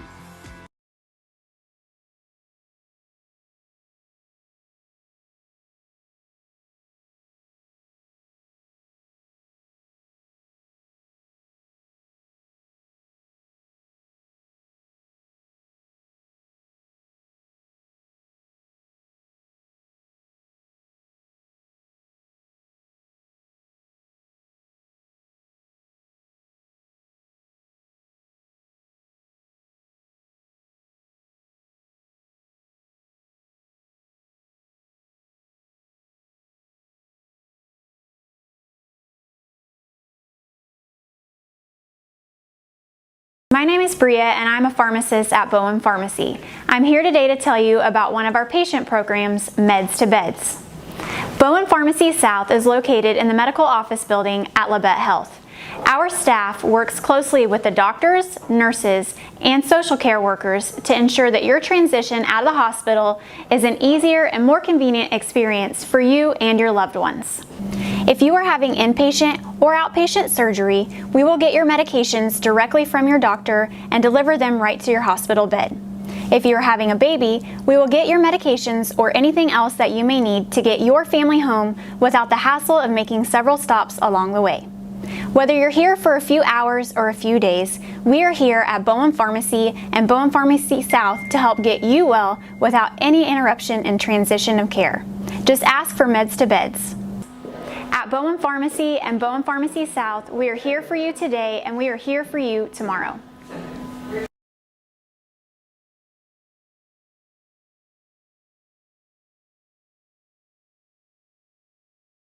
Day & Zimmerman, one of the largest privately owned companies in the U.S. with operations across the country and internationally. We are comprised of multiple brands that put people to work, protect our freedoms, and improve the world. The Parsons, Kansas location has manufactured munitions for over 50 years for our country's warfighters. Day & Zimmerman has immediate openings for production operators starting at $18.02 an hour on our weekend crew. Work a 12-hour day shift Friday, Saturday, and Sunday and receive 40 hours of pay. We also offer competitive benefits. Apply today. Labette Community College is meeting the need for an increased demand in qualified radiographers. Our radiography students will train on the latest technology in a hospital simulation environment. I wanted to be able to go into a career where I could help people. And if you're going to go into that field in this part of the four-state area, LCC is the only place to come. Tuition is nearly half the cost of universities. Scholarship and financial aid available for those who qualify. Text radiography to 620-293-6671 for more information or visit labette.edu.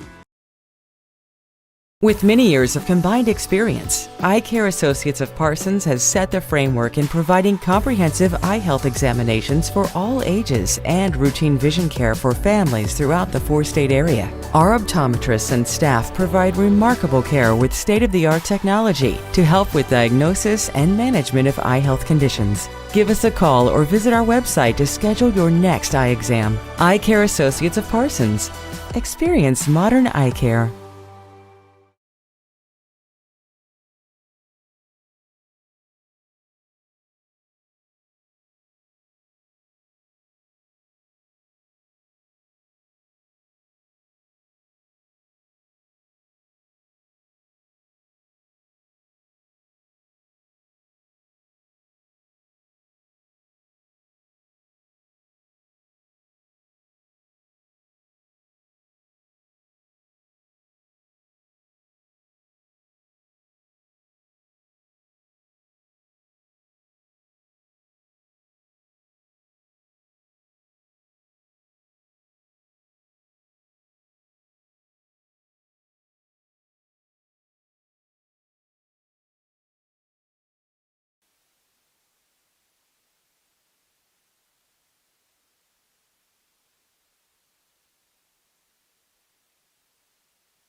And we're back live at Labette County High School. Scott Marlowe, Tony Fuentes with you. 19-14 is your halftime score as we get going with our halftime show, which is brought to you by Eye Care Associates of Parsons, Doctors Newland, Gilmore, and Ray. And Tony, boy, it was a tale of two quarters, essentially. Yeah. The Grizzlies had one touchdown in the first quarter and one very early in the second quarter, and they had that 14-0 lead, and I thought you said it best. You said the Vikings were just flat. Yeah. And you know, special teams, offense, defense, Mac had the early turnover. Nothing was going right. The Grizzlies have that 12-game losing streak, lost last week 50-0, and they just looked like a much better team than the Vikings for about the first 14 minutes of our game. What, in your mind, what changed? Because the Vikings outscored the Grizzlies 19-0. Well, I feel like they went back to kind of, the Vikes went back to their, what they do is, almost kind of like a run and shoot. Mm-hmm. Washington every once in a while on a run, and then Trey Mack just back there slinging it. Unofficially, I have him, Trey Mack, 3 touchdown throws for 165 yards, and I have J.J. Kendrick, 4 catches for 66. Cam Kendrick, 1 for 6 yards, and it was a touchdown. Mm-hmm. And then I have Jesse Jones, 2, but both of them are touchdowns. A 57-yarder and a 23 for 80 yards. Yeah. I mean, that's huge. I mean, Jesse Jones was kind of one of those last year that he's got the speed, he's got the ability, but he was just kind of the background last year. Didn't get a whole lot of touches, but this year you think he'd get more, but really 2, but both of them are for touchdowns. Yeah, he made the most of his opportunities. Yeah. And, the Grizzlies, man, they were so impressive in that first quarter. They had that 22-yard pass from Holtzman to Vincent, and I thought that may have been it was his best pass of the first half. That was over 20 yards. They were very successful on their quick hitters across the middle on some crossing routes and mainly with slant routes. And that Jackson had the 5-yard run early in the second quarter to go up 14-0. Then you mentioned, I think it was first play. Next play, 57-yard pass play from Trey Mack to Jesse Jones. Finally got the Vikings on the board. Then the 24-yard pass from Mack to Jones got it to 14-12. Then the Vikings finally got their first lead of the night with 3:37 to go in the first half, and that was that 8-yard pass from Mack to Cam Kendrick. And I have a feeling here in the second half we're going to get another J.J. Kendrick, that's going to find the end zone. Yeah, he caught a 47-yarder on that second scoring drive of ours, 47-yarder that set up that 24-yarder for Jesse Jones. So, and then on that last drive that we scored, we had a short field after they picked J.J. up and slammed him back basically at midfield. Yeah. I think we had, a 33-yard field, and there's a couple Washington runs. Washington, I only show him having about 26 yards. Yeah, he's been quiet tonight, especially compared to what he did last week against Prairie View. And I'm just, I haven't got a chance to visit very much with Coach Scheibe this year, but I'm still waiting for that Washington Beard combo in the backfield. Yeah, that would be. And Coach Scheibe knows, he knows more about football than you and I do combined by quite a bit. So, and he knows his team, he knows his personnel. But man, if the Vikings just are ever in a position where they just need to start pounding the ball, which could be later in this game, just to burn some clock if they get it like a 2-score lead. Exactly. You mentioned you saw him do that at the Jamboree. Exactly. With a lot of success. It's one of those things is we thought that, I feel like our players thought we were going to come down here and just walk all over them. Right. Honestly. But to get hit in the mouth basically and go down 14-0, just the resiliency to come back and, take the lead. If we can go down and score here, I think that would kind of deflate them a little. But like you said, if we get a several touchdown lead, we're going to need to run the ball, run that clock. Yep. We don't want to keep just throwing and giving them the ball back. If you do that, then there's more chances for, turnovers. Anything can happen at that point.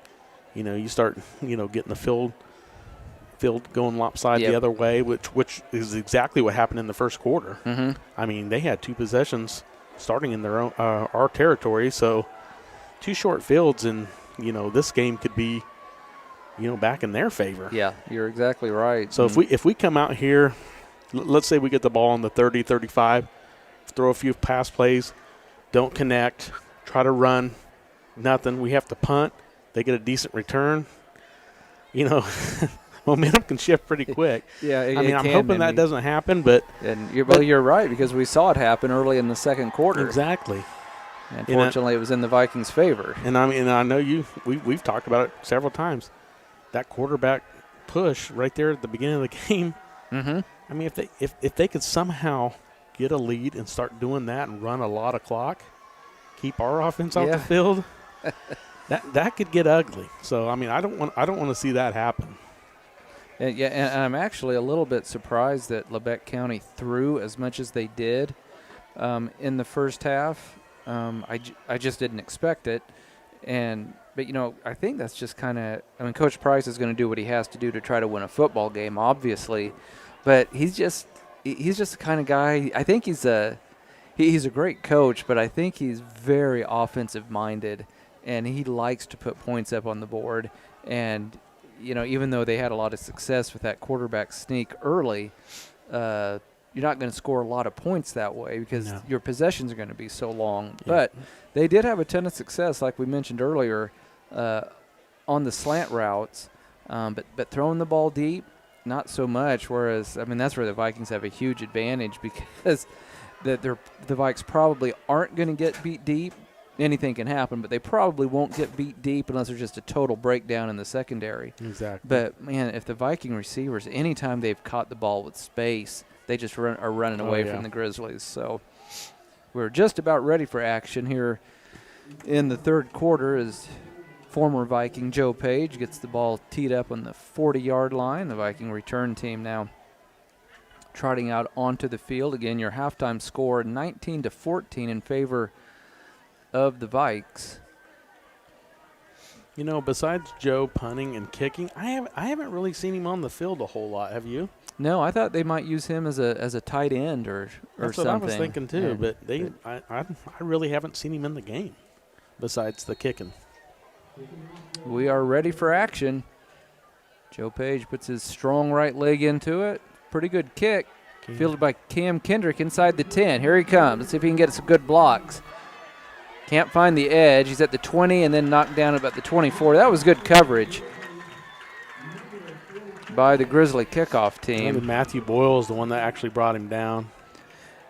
And, we've mentioned several times we don't have a great vantage point, and so Kendrick, what he was seeing was a lot different than what we can see. Exactly. But I thought if he would have gone more up the middle, that there was a gap there. There was a seam right there on the right hash that I think he could have cut it back and tried to – maybe got 5 to 10 yards more. Probably not broke it all the way, but it looks like – is it close to the 25? Yeah, Scott? they put the nose of the ball right on the 25-yard line. So 1st and 10 for Parsons from their own 25-yard line. They lead the Grizzlies 19-14. Here we go. First play of the third quarter. Running play to Washington. The Grizzlies were ready for him.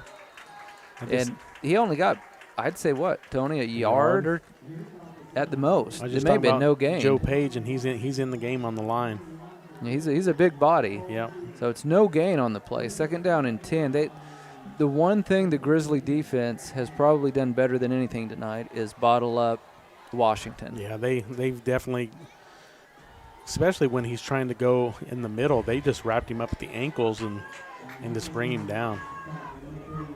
So that's worked out very well for the Grizzly defense, and so as a result, Coach Scheibe and the offense has made the necessary adjustments, and they've done virtually all of their damage in this comeback through the air. Riley Baker's in there. Oh, there's a fumble. Did the Vikings fall on it? I believe they did, but not a good start to the second half at all, as this is going to back the Vikings up. Riley Baker is in there lined up as a tight end, Scott. Yeah, sure enough.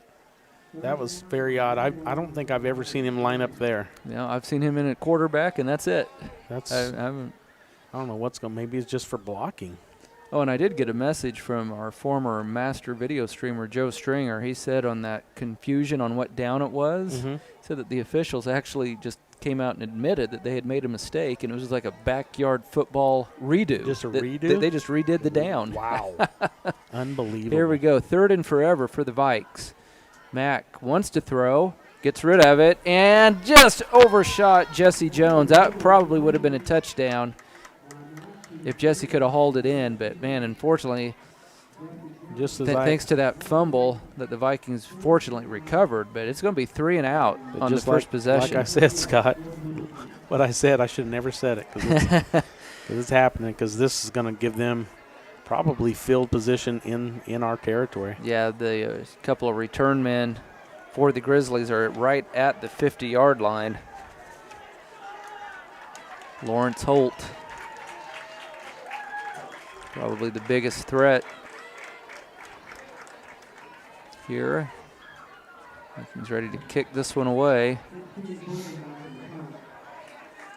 No, and that's terrible. The punt got shanked, and it bounces backwards, and the Grizzlies are going to have 1st and 10 from the Viking 14-yard line.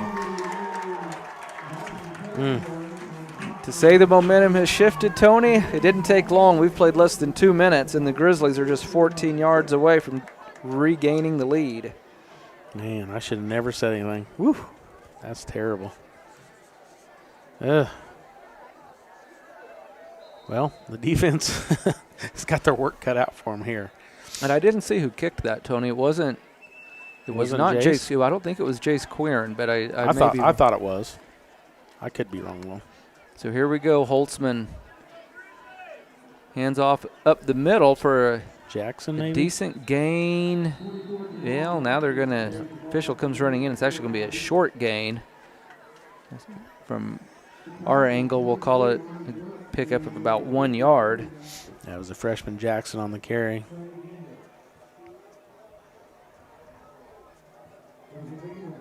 They got a lot of freshmen on the field right now. Yeah, it's just unbelievable. They got Henson. They've got Jackson. Phillips. They got a lot of. And they're hanging tough with the Vikes. Parsons up by 5. There's the snap to Holtzman. There's that quick slant. Oh, it got through the receiver's hands, fortunately. They were going to be short of the first down, but again, that is the route that's been open all night long. That would have been good for at least 6 yards there. They'd have made it 3rd and short. Instead, you're looking at 3rd and 9. Yep. Viking defense is going to have to come up with 2 more stops. They have their backs up against the wall after bad possession by the Viking offense. And then a bad punt resulted in great field position. Here go the Grizzlies. Timing pattern to the end zone. Oh, broken up by Cam Kendrick. Wow, what a defensive play of the game right there by Cam Kendrick. It looked like, was that Xavier Phillips, Yep. 6'4". They were probably kind of throwing it up there, just hoping he could out-jump the defender. That's the first time I think I've seen Xavier Phillips in the game. Yeah, we haven't called his name tonight. Tony, I'm glad you could see that, because from where I am, I cannot see that particular corner of the end zone. Here we go. Kendrick just jumped up and slopped it away. 4th and 9. Grizzlies to throw the ball on that slant. It's cut, and it's going to be a touchdown, I believe. It is. Fugate. Again, that's Matthew Boyle. Matthew Boyle with the reception. Another slant that works. And the Grizzlies take advantage of a couple of Viking mistakes, and they have regained the lead, Tony, at 20-19. 9.5 minutes to go in the 3rd quarter.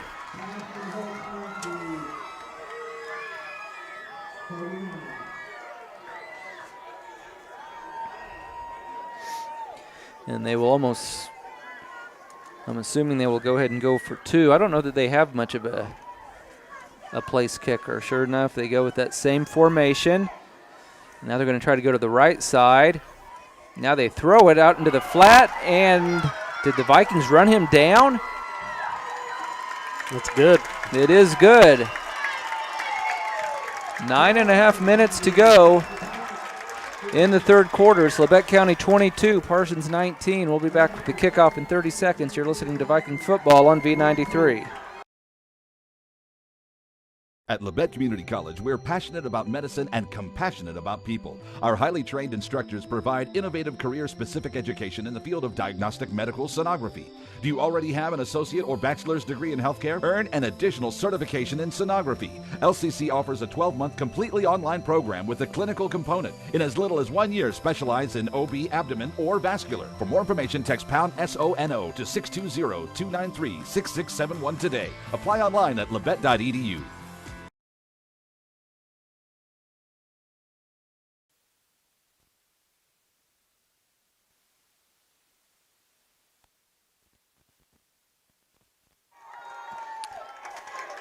Scott Marlowe and Tony Fuentes back with you at Labette County High School. 22-19, Labette County leads the Vikes.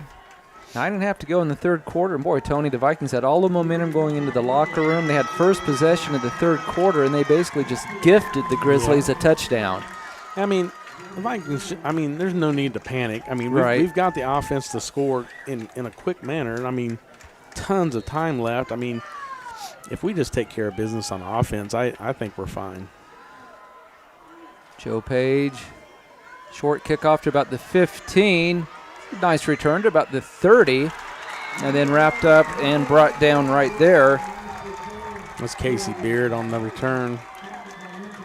So nice return by Casey Beard of about 15 yards. And the Vikings will have it 1st and 10 from their own 30. And we'll see if they can get the offense clicking. You got an LC player down. Got a Grizzly player down at the 30-yard line.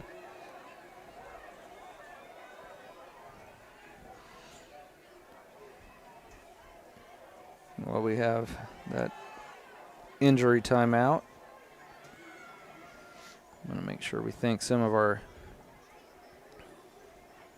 sponsors again, bringing you Viking football in 2022. We want to say thank you to Labette Community College, Forbes Hoffman Funeral Homes, Clemens Insurance Agency, also Labette Health, Woodworth Enterprises, Herman Lumber, Carson Wall Funeral Homes, Commercial Bank, Eye Care Associates of Parsons, Labette Bank, Bartlett Co-op, and also Labette Center for Mental Health Services, bringing you Viking football in 2022. And here we go, Tony. We'll see if the Viking offense, they really can't have a worse possession than they did on their last one. Vikings a threat to score every time they snap the ball. And this time they throw a quick hitter. I think it's Jesse Jones trying to outrun the defense. He's at the 50. Wow. 40. 30. It's a foot race. 20, 15, 10, 5, and he is into the end zone. Touchdown number 3 for Jesse Jones, and there are no flags on the field. 70-yard. 70-yard touchdown, and Tony, 2 of his touchdowns have been on the first play of a drive following a Labette County touchdown. I mean, that, and hats off to Trey Mack for a beautiful throw, but I mean, he's just a speedster. I mean, Jesse Jones, you just can't get any better than that. Talk about a senior stepping up. It's almost stuff you see on Madden when you're playing with a joystick, and he goes and he just takes off and he's got the speed just to outrun the defense, and that's good stuff. Jace Quirin trying to give the Vikings a 4-point lead. It's a good snap, heavy rush, but the strong leg of the junior place kicker splits the uprights. 9:11 to go in the third quarter. Parsons 26, Labette County 22. We're back in 30 seconds. You're listening to Viking football on V93. With many years of combined experience, Eye Care Associates of Parsons has set the framework in providing comprehensive eye health examinations for all ages and routine vision care for families throughout the 4-state area. Our optometrists and staff provide remarkable care with state-of-the-art technology to help with diagnosis and management of eye health conditions. Give us a call or visit our website to schedule your next eye exam. Eye Care Associates of Parsons. Experience modern eye care.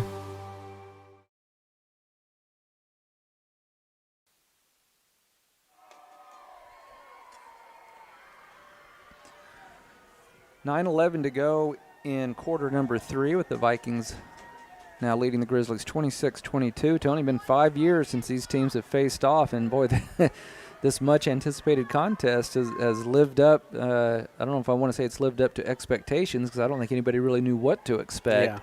But it's been a heck of a back-and-forth ball game. Vikings on top by 4, but here again, I think what you said is exactly right. If the Vikings can just take care of business and not hurt themselves, Exactly. with turnovers and silly penalties, they will probably escape here with a win. But, man, the Grizzlies are hanging around, to say the least. If the Grizzlies can somehow put together a drive here. And a nice return on this kickoff out to the 35-yard line. Smart's the one that took him down. And there's a flag on the far side. And a flag comes down across the way. I don't know who that would Holt be on the return. And I think they're pointing against holding on the kicking team. That is extremely rare. Yeah, but it sure looked like they were pointing towards the Vikings side. No, okay, it is holding against the Grizzlies. And so pretty good field position will be wiped out. Grizzlies were penalty-free, I think, in the first quarter, but now their penalties have started to pile up a little bit too. I'm going to mark off 10 yards. Back about the 26. I'm going to put it right at the 25. Yeah. And that's with 9:05 to go in the third quarter. We'll see if that 10 yards makes a difference here, Scott.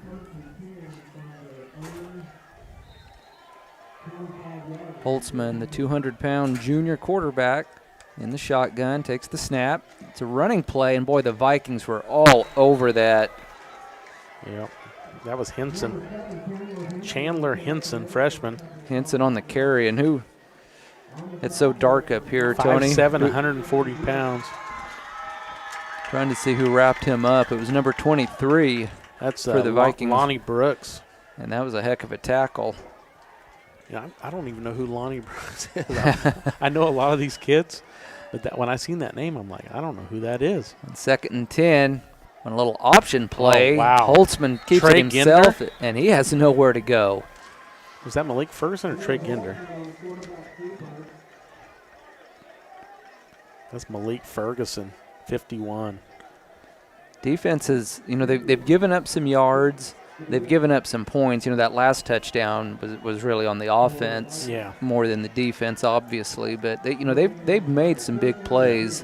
They've gotten to the quarterback a few times, and here's a big third down play for the Grizzlies. 3rd and 10 from their own 25. As expected, they want to throw, but now he's in trouble.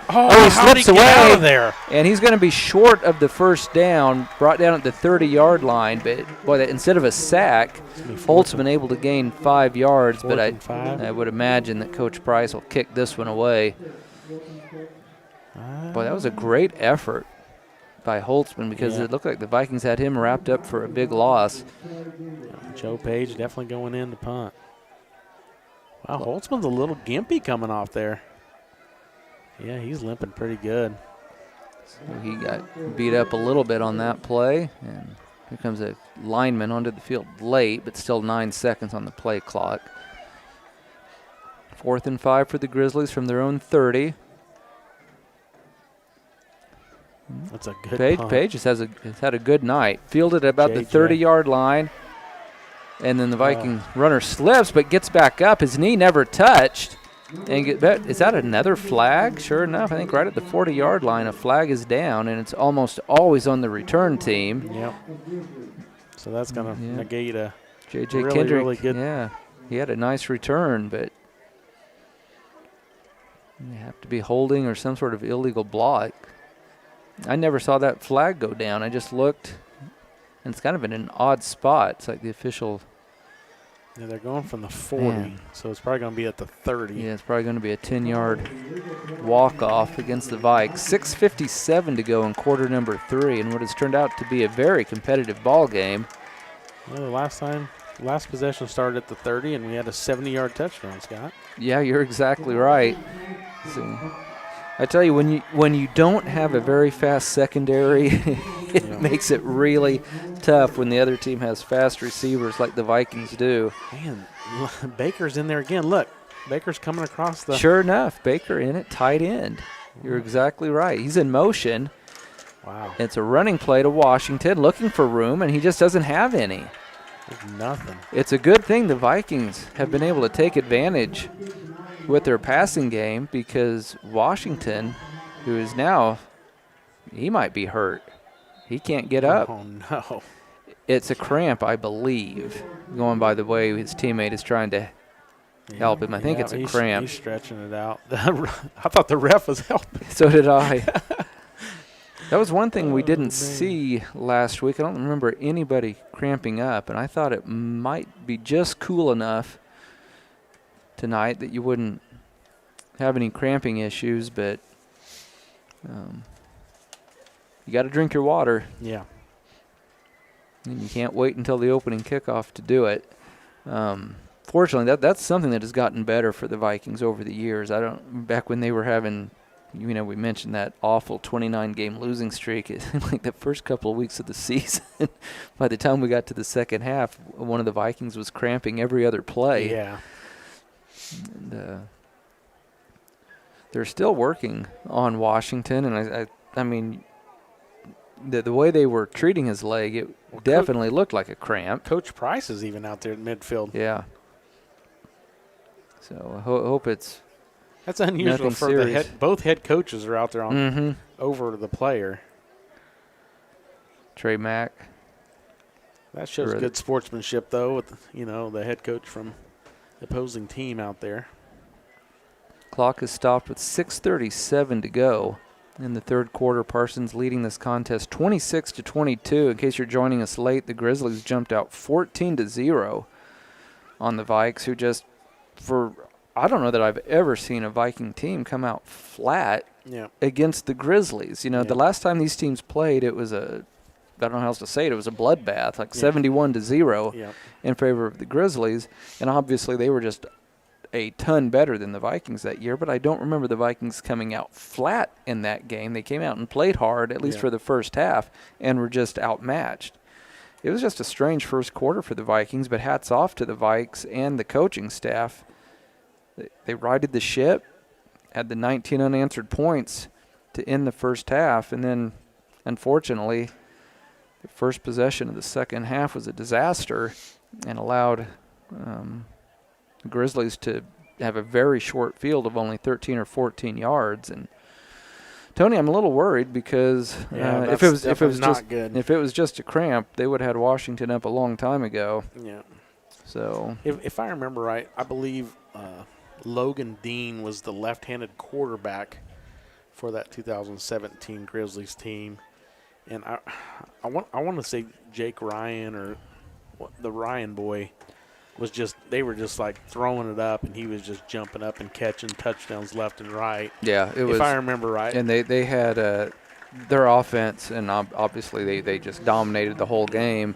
Washington up and limping, but he's getting off the field under his own power. So he had a lot of ankle issues. He had that ankle sprain last year, and he was hampered by it off and on pretty much the entire season. But he's already looking better, and doesn't mean that we'll see him again tonight, but he's already looks like he's walking better by the time he gets to the sideline. So now Riley Baker's in the backfield. This is an interesting setup by the Vikes as play resumes.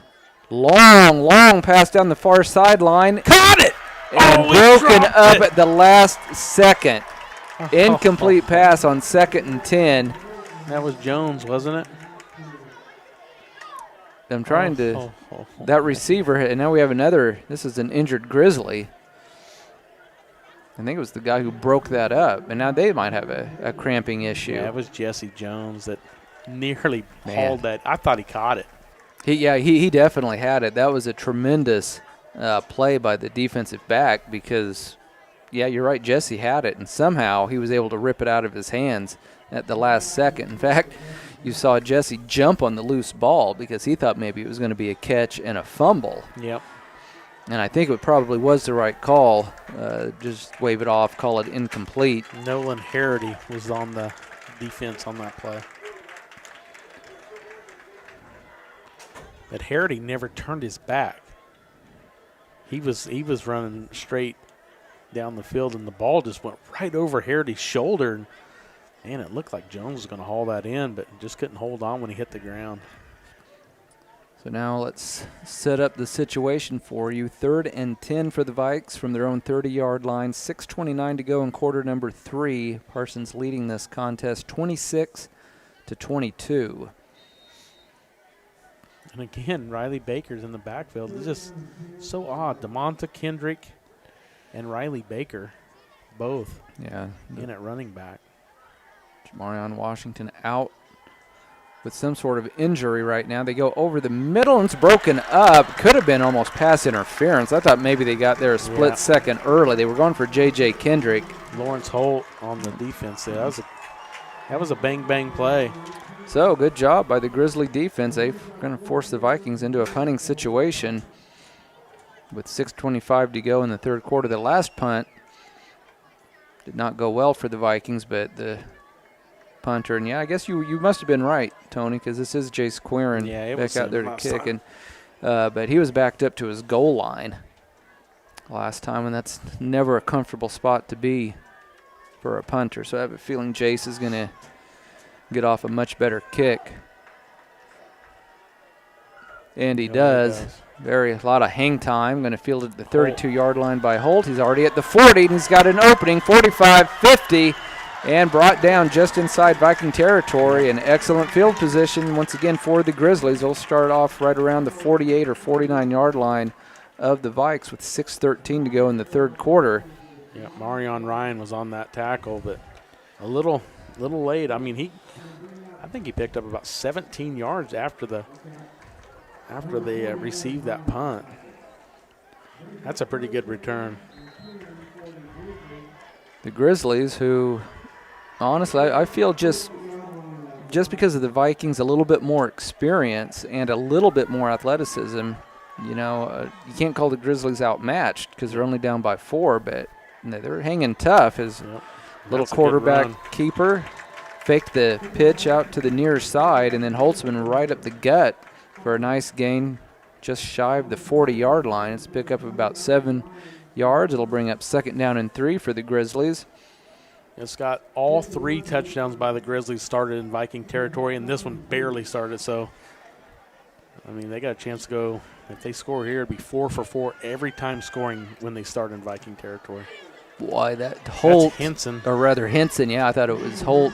But you're right, it is Henson, one of the freshmen, and he just couldn't get anywhere. It's a loss on the play. 3rd and 5? Yeah, it's approximately 3rd and 5 from the Viking 43-yard line. I'm guessing this would be 4 down territory. I'm kind of thinking, as long as they don't get sacked or something, it very well could be 4 down territory. I mean, there's a ton of time left in the game, but they are in Viking territory. There's the snap. Running play to the far sideline. He finds the edge for a 1st down. Just outran the Viking defense. Was Griffin Eaton. That was a pretty good run there. Yeah, they put him in motion, essentially a jet sweep of sorts, and gets it inside the 35-yard line. Looked like something the Chiefs would run, a little. You're exactly right. And Cole Hardman or Tyreek Hill, but Hill's not there no more. So yeah, don't remind me. 1st and 10 for the Grizzlies from the Viking 34-yard line. Holtzman takes the snap. Now a quick toss out to Holtzman. He's got a big hole, and he has a nice gain. That's about a 1st down. Down to around the 25-yard line. That's Henson on the carry. Probably a gain of about 9 yards. Chandler Henson, 5'7", 140-pound freshman. 2nd and really only about a foot for the Grizzlies. They have a nice drive going here, trying to regain the lead in this ball game that's essentially been back and forth. There's that jet sweep again, and doesn't gain much, but they didn't need much, and I think it's going to be a 1st down. Yeah, that was Eaton. It was Eaton again. Same play, just coming to the near side instead of the far side.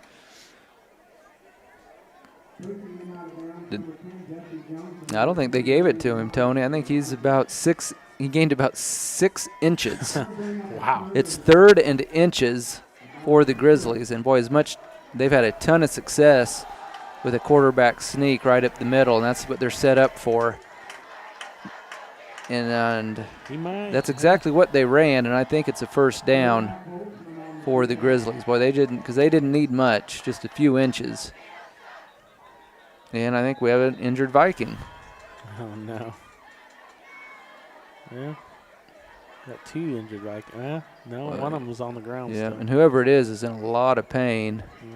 Boy, but they're acting like it's a cramp, Tony. And I hope that's all it is. And cramps can be extremely painful, but the trainers got out there awful quick. yes, they did. Both trainers from both sides are out there. They haven't moved the chains yet, but I think they announced over the public address that it was a first down. 3:51 to go in the third quarter. Parsons leading at 26-22. They led 19-14 at halftime. Each team has one score here in the third quarter, but right now it's the Grizzlies on the move. And boy, Tony, we've had our share of injuries. Yeah. In this ball game. And that's Malik Ferguson, I believe. Man. He's hobbling off. Yeah, those cramps, if that's what it was, I mean, and they, even if you, I mean, they're painful. Yep. While you're having the cramp, and then even after you've had the Just cramp, aches, you're going to be really sore. So hopefully he can get back out on the field for the Vikes. Holtzman and the Grizzly offense back out on the field, 1st and 10, and now stoppage in play as they're going to reset the play clock. 1st and 10 for Labette County from the Viking 24-yard line. 3:51 to go in the third quarter. Vikings lead, but only by 4, 26-22. Holtzman from the shotgun. He wants to throw, and it's tipped up and falls incomplete. Probably should have been caught, and then the Vikes had an outside chance at an interception when the receiver was unable to haul it in. I think Casey Beard was the one for the Vikings that was jumping. He dove after it and just came up just a little short. Xavier Phillips checking back in. 2nd and 10 for the Grizzlies. Obviously 4-down territory at this point as they've gotten inside the Viking 25. Henson in the backfield. It's going to be a pass. Quarterback able to get away from one man, but then the guy that I thought he was going to get away from got an ankle tackle. Lonnie Brooks. Mr. Brooks gets the sack. It's going to be a loss of a couple of yards. Huge defensive play right there. I thought he was going to outrun him. I did too. The big 200-pound quarterback was able to use a stiff arm, get a little separation, but he got wrapped up by the ankles at the last second. 3:13, clock on the move. Holtzman still looking to the sidelines, having trouble getting the play in. There's only 10 seconds on the play clock. 3rd and 13 for the Grizzlies from the Viking 27. 3 seconds on the play clock.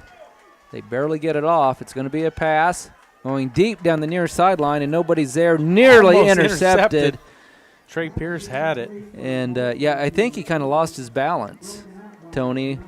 And it's down in that north end zone that I have trouble we could barely see seeing. that corner. But it looked like if he hadn't lost his balance, he may have been able to pick that off. But it brings up 4th and long for the Grizzlies. It seems like if he would have came down with that, we would have had the ball at about the 1.5, 2 yard line. Yeah. So not necessarily a bad thing. I'd almost rather stop him here. Yeah, as long as the Vikings get a stop here, they'll be fine. 4th and 13 for the Grizzlies from the Viking 27. Here we go. Holtzman throws to the near side and missed his target again on the near sideline, and the Vikings get the turnover on downs. And, boy, that was a big moment in this ball game because the Grizzlies, you mentioned it, Tony, all their touchdowns have come when they started in Viking territory, and they started on the Vikings 49. And we finally broke that, so that's a good thing. But with Washington out, I mean, I'd almost think that it would just be a pat. Well, Washington's back in, Scott. Wow. He's back there. He's a tough kid. I didn't know the way, because the way they were working on him, and especially the length of time they spent working on his leg. I was afraid it was a little bit more than a cramp. He's kind of kicking. He's still a little gimpy. Yeah, let's see what they do I would here. tell you the Grizzlies have done a great job of bottling him up tonight. Here's the snap to Trey Mack. Oh, a dangerous pass is going to fall incomplete. Trying to get it. But Cam Kendrick was the intended target. I think we need to go more vertical on that. I agree. I'd like to see. And, honestly, the Grizzlies have had so much success with slants. I think the Vikings, if they got somebody with a full head of steam running either a crossing route or a slant, I mean, if the timing is there, it could go the distance. Well, it has at least 3 times. I mean, Jones has got 2 big ones. And we'll see what Coach Scheibe dials up. 2nd and 10 from the Vikings' own 27.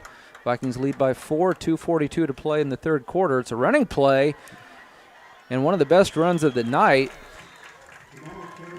for Washington. He'll be short of the first down, but again, where he got tackled, Tony, was down at the ankles. Yep, they're bottling him up. So, I mean, I think they saw on tape last week, you can't tackle him up high. Nope. You'll just bounce off of him, but they – and as strong as he is, I'm a little bit surprised he hasn't been able to get out of some of those. But maybe as this Grizzly defense, if they wear down as this game continues, I wouldn't be surprised if Washington is still able to break a big one.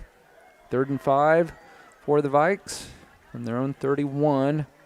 It's actually closer to 3rd and 6. There's the snap to Trey Mack. He wants to throw. It's a little screen they set up. And, it's the running back Washington, and he has the first down across the 40. You don't see him come out of the backfield real often he doesn't catch as a very many receiver. balls out of the backfield. And it caught the Grizzly defense by surprise. Well, Riley Baker and that County player, their feet were tangled up there. Riley was had his hands in the air, what's going on? Down to 1:37 to go in the third quarter. Vikes on the move, 1st and 10 from their own 42. But I tell you, a 2-score lead going into the fourth quarter would definitely be nice. Would be huge. Mack wants to throw again. It's in a little bit of trouble. And then just tried to shovel it, I think, up to Washington again. And now a late flag comes in. That might have been a late hit. I'm hoping it's a late hit on the ground. Yeah, they're over there trying to plead their case. Yeah. Because Mack went to the ground late. I'm wondering if they threw him to the ground after he threw that pass. Yeah, I'm hoping it's some sort of roughing the quarterback or late hit. Oh, now they just threw another one. And it looked like they were upset with the Vikings when they threw it. So here again, if that was a silly flag on the Vikings, and that's just uncalled for. I mean, it's a 4-point game with 1:19 to go in the third quarter. And we were just kind of starting to get some momentum going there. So again, obviously we'll have to wait for the man in the white hat to give us the official ruling, but I think the best thing the Vikes can hope for here is offsetting.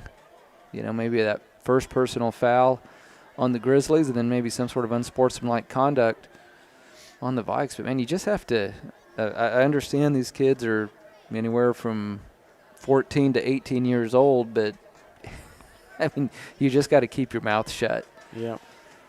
And it's tough. Yeah, it is. I mean, there's emotions run high. I'm sure it's John on both sides of the ball. The second one usually always gets caught. And boy, the officials still talking to each other. Again, if you're joining us late, you've missed a heck of a ball game. Grizzlies jumped out on top 14-0.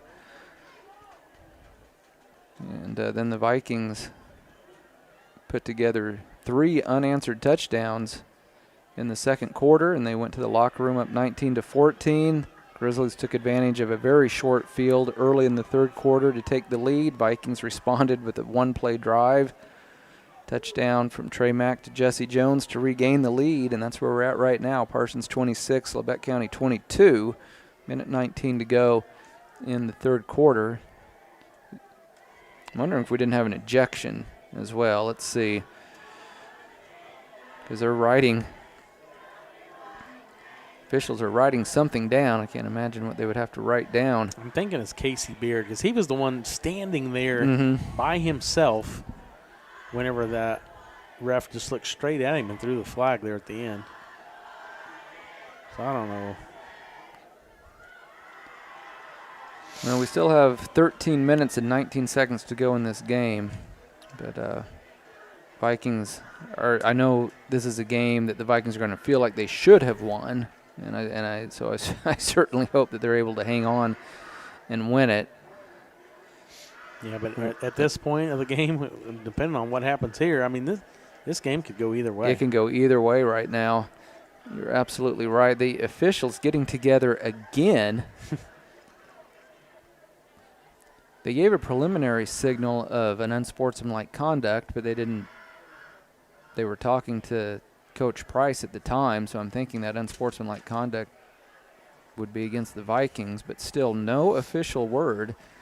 And if you're watching on the live video stream, you can see 4 or 5 referees huddled up together as they try to sort out this mess. I mean, if it was an unsportsmanlike at the beginning and then another one, you'd think it would just be offsetting. And yeah, and if you had an ejection, you had an ejection. But football's a complicated sport, but I think we're finally going to get – well, no, now they're going to go talk to Coach Scheibe on the Vikings sideline. 26-22 is your score. Vikings by 4. Minute 19 to go in the third quarter. Tony, I think it's about 20 minutes after 9 o'clock. I think we were done by about 5 after 9 because we had that running clock the entire second half. Yeah, it's definitely going to be a late night here. Yeah, we're going to be here until 10 o'clock, I would imagine. Well, Casey Beard just ran back out on the field. So the head referee, personal foul, sure enough, on the Grizzlies. And then a personal foul on the Vikings that came late. See, and they do offset. I mean, Tony, the Vikings would have had 15 yards if they just would have not said anything. Yeah. I mean, I don't get it. You know, especially after Coach Scheibe has preached to the kids all week long, don't let your emotions. Because if we get 15 yards there, we're in their territory. Yeah. I mean, not to say we can't pick up 15 yards and go down and score, but man, it sure makes the playbook so much easier.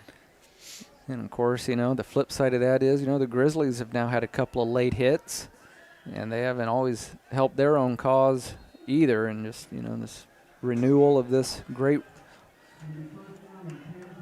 rivalry. And it's almost impossible to get through one of these games without a few personal fouls. We are finally ready to resume action. Trey Mack wants to throw. It's got a man open. Wide open. Wide open. 30, 20, 10, 5. It is an easy touchdown. Don't celebrate. That's J.J. Kendrick. For J.J. Kendrick. I thought it was Jesse Jones. That's J.J. Kendrick. You said it. I thought J.J. Kendrick would find the end zone. I didn't think he would find it that easy. Coach Price out on the field. I don't know what he could possibly be complaining about, but he saw – thought maybe he saw something that I didn't, but wow, that's a 58-yard touchdown as the Vikings continue to decimate the Grizzlies through the air. Vikings have had very little success on the ground, but their air attack has been spot on tonight as they now lead at 32-22. Extra point. This is a big one. It's a good one. It's good. So the Vikes up now 33-22 with 1:08 to go in the third quarter. We'll be back in 30 seconds. You're listening to Viking Football on V93. Day & Zimmerman, one of the largest privately owned companies in the U.S. with operations across the country and internationally. We are comprised of multiple brands that put people to work, protect our freedoms, and improve the world. The Parsons, Kansas location has manufactured munitions for over 50 years for our country's warfighters. Day & Zimmerman has immediate openings for production operators starting at $18.02 an hour on our weekend crew. Work a 12-hour day shift Friday, Saturday, and Sunday and receive 40 hours of pay. We also offer competitive benefits. Apply today.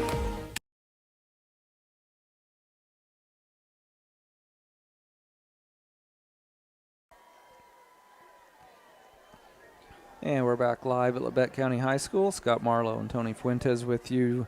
Drew Fuentes up on the, I guess you'd call it the second level of the press box, taking care of our live video stream for us. And Tony, I know it was a bad start for the Vikings, getting that 14-0 hole, but they've outscored Labette County since then, 33-8. Yep.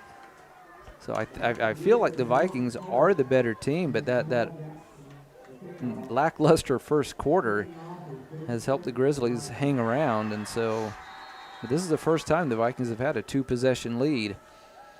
Jace Quirin ready to kick it off from the 40-yard line. It's a short kick, and it's going to bounce at about the 20-yard line right into the waiting hands of the return man, and he's got a big hole at the 40 and then hit hard at the 45-yard line, but he got, I think that was Jackson, the freshman, and he, I mean, it was a perfect bounce. He had momentum running. That could have easily got by him, but he got the bounce that he was hoping for, and he had a nice return up to the Viking 45. Yeah, because he had a full head of steam running, like he had a 10-yard sprint and caught that sucker and took off. I think he got 23 yards after he picked that ball up. Yeah, that was a nice return. And again, you've heard us say it all night long, a lot of freshmen on the field in skill position players too. Yep. Quick pass. Flat. Is it going to be called incomplete? That was almost a backwards pass, but it's going to be incomplete. And it'll be interesting now, Tony. This is the worst position the Grizzlies have been in, facing this 11-point deficit, less than a minute to go in the third quarter. The Vikings were able to dig out of a hole. Yep. And, of course, they knew they had 3 quarters to do it. Now, all of a sudden, the Grizzlies just have the fourth quarter in a plus few a little seconds. plus a little change here. We'll see how they are able to see if they can dig themselves out of this hole. Holtzman fakes the pitch, runs right up the middle to about the 50-yard line. You know, any time he has carried the ball, Tony, it's usually a positive play for the Grizzlies. He is hard to bring down. He runs hard, listed at 200 pounds. You know, we've mentioned it several times, 3 quarterback sneaks to start the game, and they were all successful. They got a pretty good-sized line, too. I mean, they've got some boys that can push. They're quickly out into the flat. The pass is caught. That was Eaton again. And Eaton very close to the first down. I think he fought for it. If he didn't, I think it's going to be a first down right at the 45-yard line. Let's see.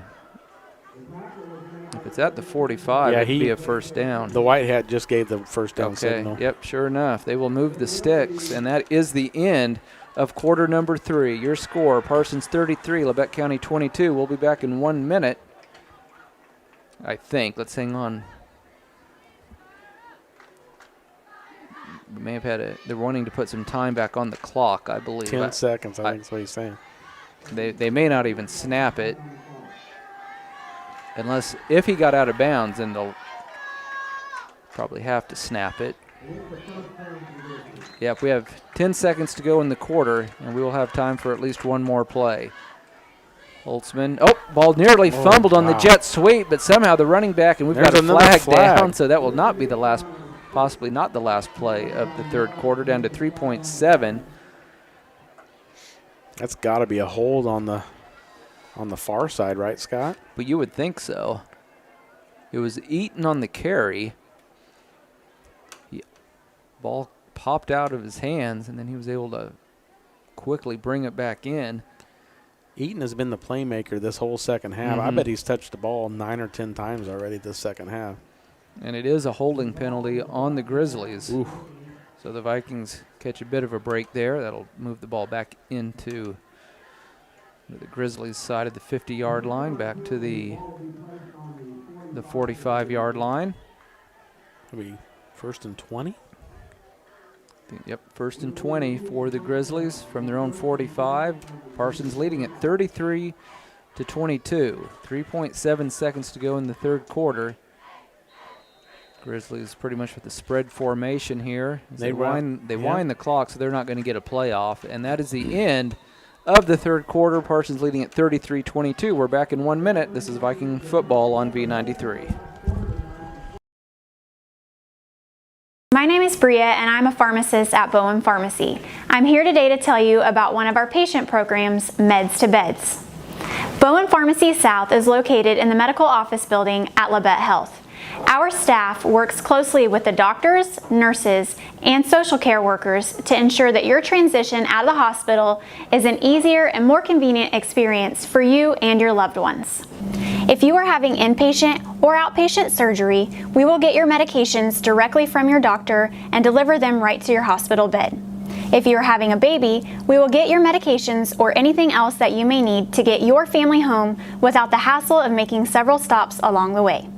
Whether you're here for a few hours or a few days, we are here at Bowen Pharmacy and Bowen Pharmacy South to help get you well without any interruption in transition of care. Just ask for Meds to Beds. At Bowen Pharmacy and Bowen Pharmacy South, we are here for you today and we are here for you tomorrow.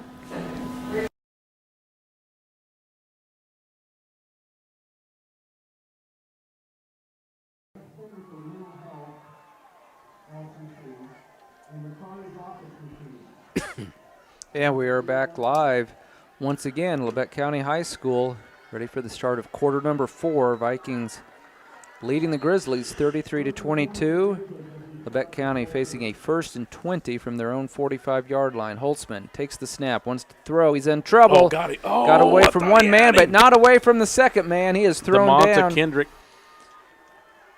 Kendrick again getting into the backfield.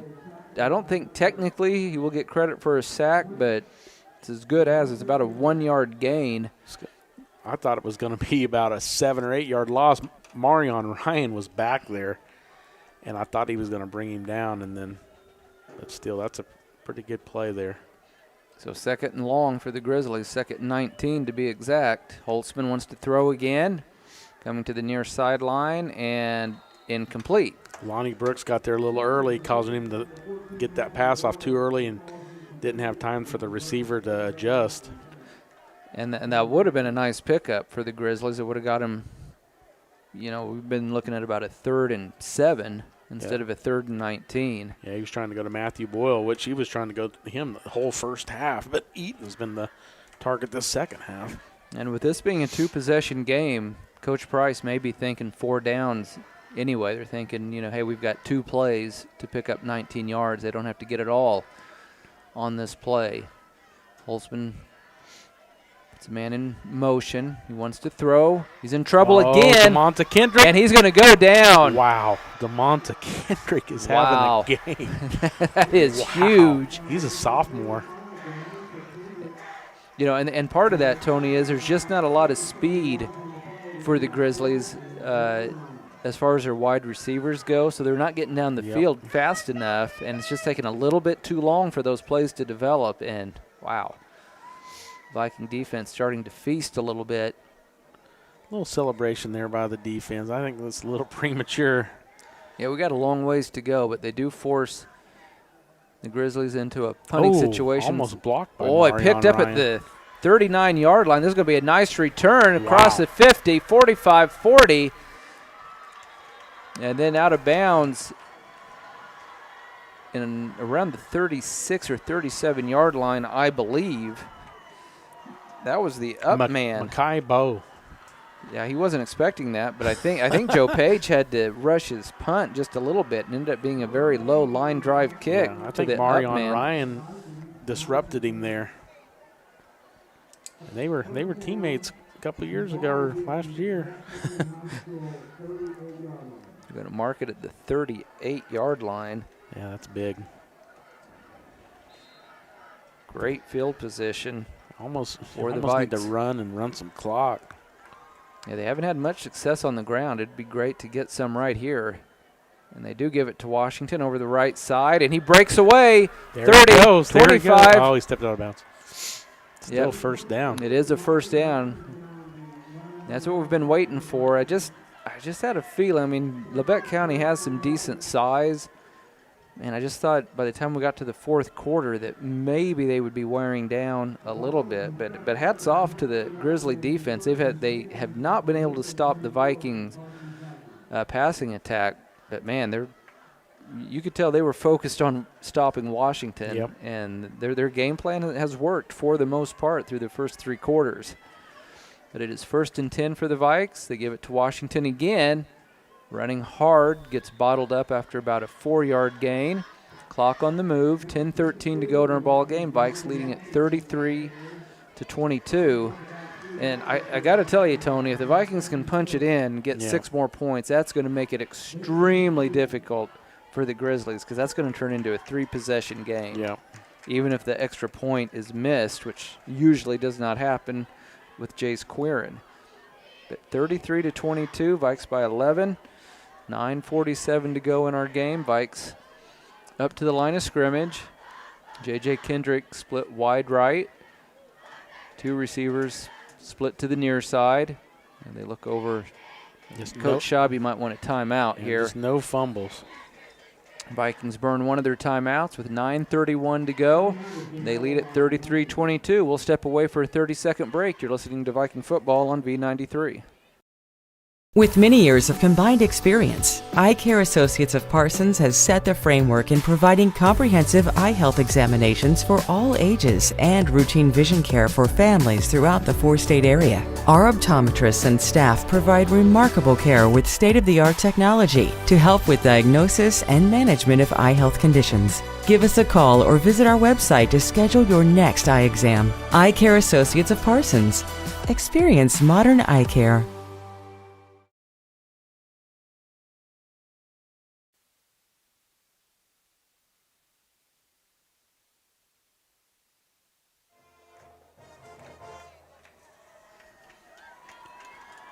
Nine minutes, 31 seconds to go in our football game. 33-22 is your score.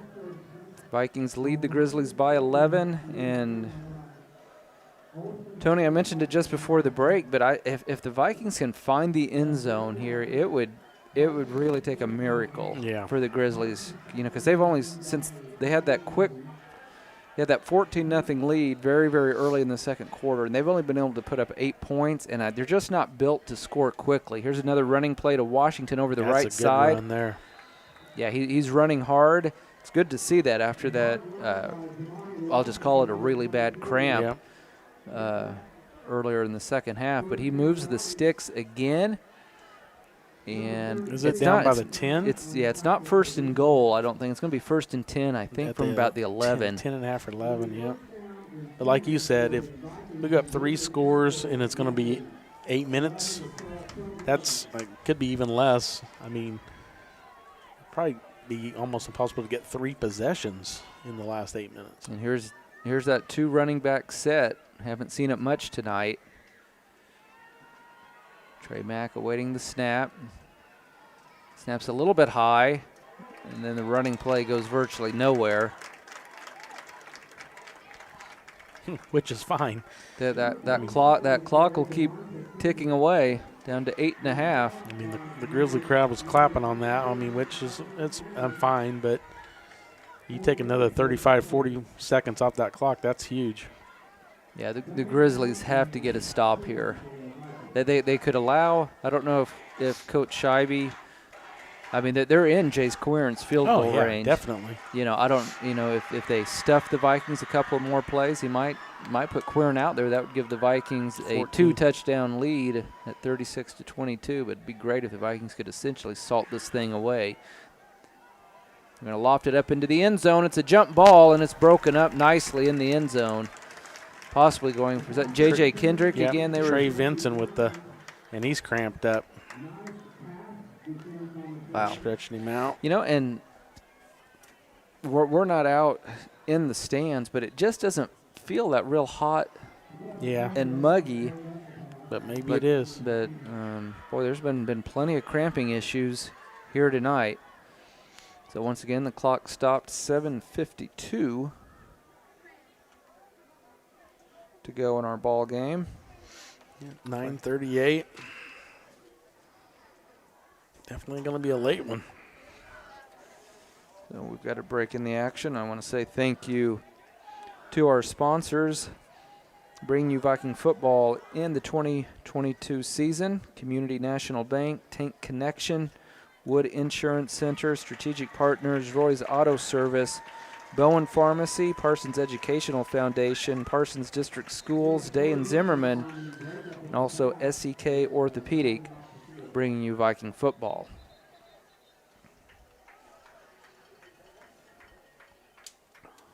Both teams still huddled up around their respective head coaches. Vikings had to dig out of a hole here tonight. You know, Vikings, they had an easy time of it last week against Prairie View. Just everything they did worked. I mean, first eight possessions, I think, resulted in touchdowns.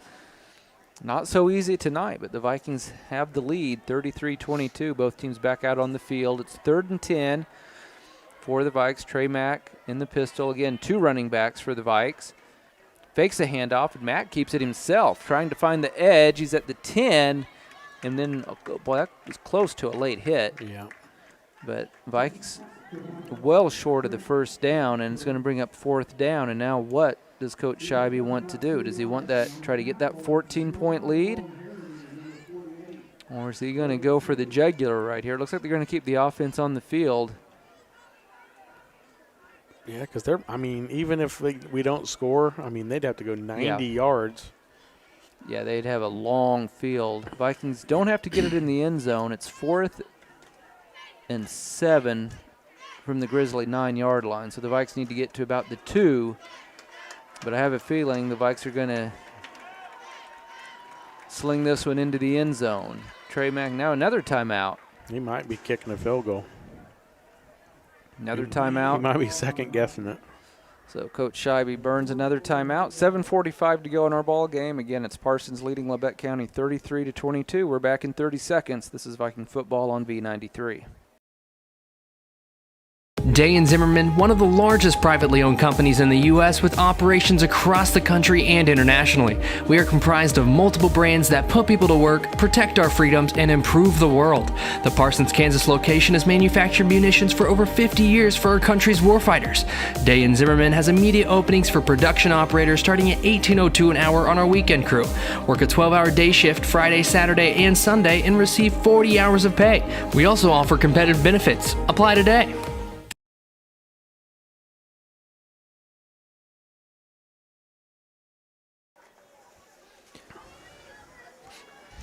And welcome back, everybody. Sure enough, out of the timeout, Coach Scheibe has sent on his place kicker, Jace Quirin, to attempt, it's going to be around a 20, probably about a 26-yard field goal. The line of scrimmage is the 9-yard line. Be about a 20, call it a 27-yard attempt, well within his range. And here we go. It's a good snap. The hold looks good. Kick has plenty of distance, and he drilled it. Jace Quirin doing what he does best, and the Vikings now lead at 36-22. 7:45 to go in our ball game. We'll be back with the kickoff after this 30-second break. You're listening to Viking football on V93. At Labette Community College, we're passionate about medicine and compassionate about people. Our highly trained instructors provide innovative career-specific education in the field of diagnostic medical sonography. Do you already have an associate or bachelor's degree in healthcare? Earn an additional certification in sonography. LCC offers a 12-month completely online program with a clinical component. In as little as 1 year, specialize in OB, abdomen, or vascular. For more information, text pound SONO to 620-293-6671 today. Apply online at labette.edu.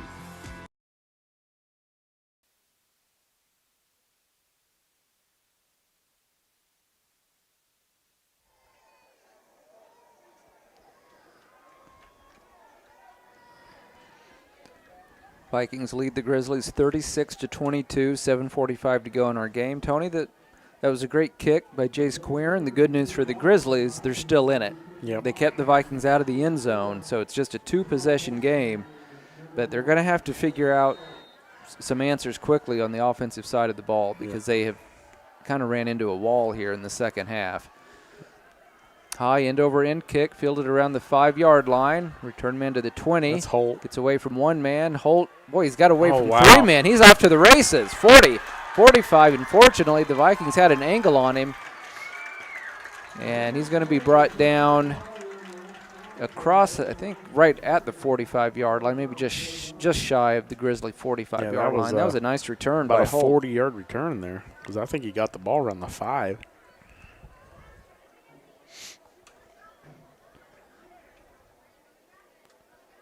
So we'll see what the Grizzlies can come up with. You know, Tony, they had that 14-0 lead, and they're we have a flag, don't we, over here on the 40-yard line. It's been a slow-moving game. Quite a few penalties and quite a few injuries. But you know, they scored on that extremely short field, 13 or 14-yard drive, their first possession of the second half, and that's been it. They haven't really been able to get much going offensively. I'm guessing this is on the Grizzlies. Boy, you would sure think so. Another thing that's taken a long time tonight, Tony, is so many conversations between the referees. It's almost like this is their first game. It's a face mask, and it's going to be on the Vikings. What? They didn't call it a personal foul, so it may just be a 5-yard penalty, but it's going to take it up pretty much, even if it's a 5-yard penalty, it'll take it up to midfield. Clock stopped with 7:34 to go in our ball game. Again, Parsons leading the Grizzlies 36-22. The flag was on this side. That's what it just boggles me. The tackle happened on the sideline over there. I know. It makes me wonder if there wasn't a face mask away from the ball. That had to have been it. So the Grizzlies, wow. No, wait a minute. Okay, I thought they were going to try to give him 1st and 5. Now, here we go. 1st and 50. Or rather, 1st and 10, I should say, from the 50. And they've got a man wide open at the 10, That's 5. A touchdown. I was looking down at my roster. Was that any kind of a trick play? Yep, was it eating the boil. Okay, so it was they threw it out into the flat, and then that receiver went deep. And that's exactly what the Grizzlies needed to get back in this ball game. Wow. That's why it would have been it was so critical for the Vikings to find the end zone on that last possession. We have another injury in the back of the end zone. Cam Kendrick, I believe. Yep. He was running him down. Wow. All of a sudden, Tony, we've got ourselves a ball game. Because even if they don't get the 2-point conversion, they're still down 8, and they can still tie it with the 2-point conversion. But that 2-point conversion is big here, though. So tell me again, who threw that? Boyle? No, Griffin Eaton threw it to Boyle. Eaton to Boyle. Yeah. Wow. What a play by the Grizzlies. They, obviously they worked on that all week. Yeah. And they pulled it out at just the right time because the Viking defense was completely fooled. Yeah, Boyle just took off running, and Eaton just slung it out. That was a perfect throw. So it goes 50 yards in one play. And and you're right, 36-28. So obviously the Vikings want to get a stop on this, on what I assume will be a 2-point try by the Grizzlies. But like you said, even if they fail, we're down to a 1-possession game. And just a minute ago, Tony, the Vikes were on the cusp of having a 3-possession lead. Yep. They just have not been able to shake the Grizzlies. That flat first quarter by the Vikes has really hurt them because they have not, if they had played a solid first quarter, I think they probably could have buried the Grizzlies by halftime. But the Grizzlies have done an outstanding job of hanging around. And this is a very big play in this game. They continue to do this little trickery. They're wanting some more blocking over there, I think, on the left side. Yep. They've been throwing it back behind. Kendrick needing a little assistance getting to the sidelines. And again, I hope it was nothing more than a cramp. Yeah. So just like that, momentum shifts back in favor of the Grizzlies, although the Vikings still have the lead. Here we go for the 2-point conversion. Little option play. Vikings were ready for it. A near fumble. And fortunately, I think that they wanted a horse collar, but I don't think he ever got – I couldn't tell if he got inside the shoulder pads. So. I don't think he did. I think he just had the jersey. Trey Vinson was the one on the carry there. Price is going to plead his case, but the referee says no dice. So 7:25 to go in our ball game. 36-28 in favor of the Vikings. We're back in 30 seconds. This is Viking football on B93. Labette Community College is meeting the need for an increased demand in qualified radiographers. Our radiography students will train on the latest technology in a hospital simulation environment. I wanted to be able to go into a career where I could help people. And if you're going to go into that field in this part of the four-state area, LCC is the only place to come. Tuition is nearly half the cost of universities. Scholarship and financial aid available for those who qualify. Text radiography to 620-293-6671 for more information or visit labette.edu.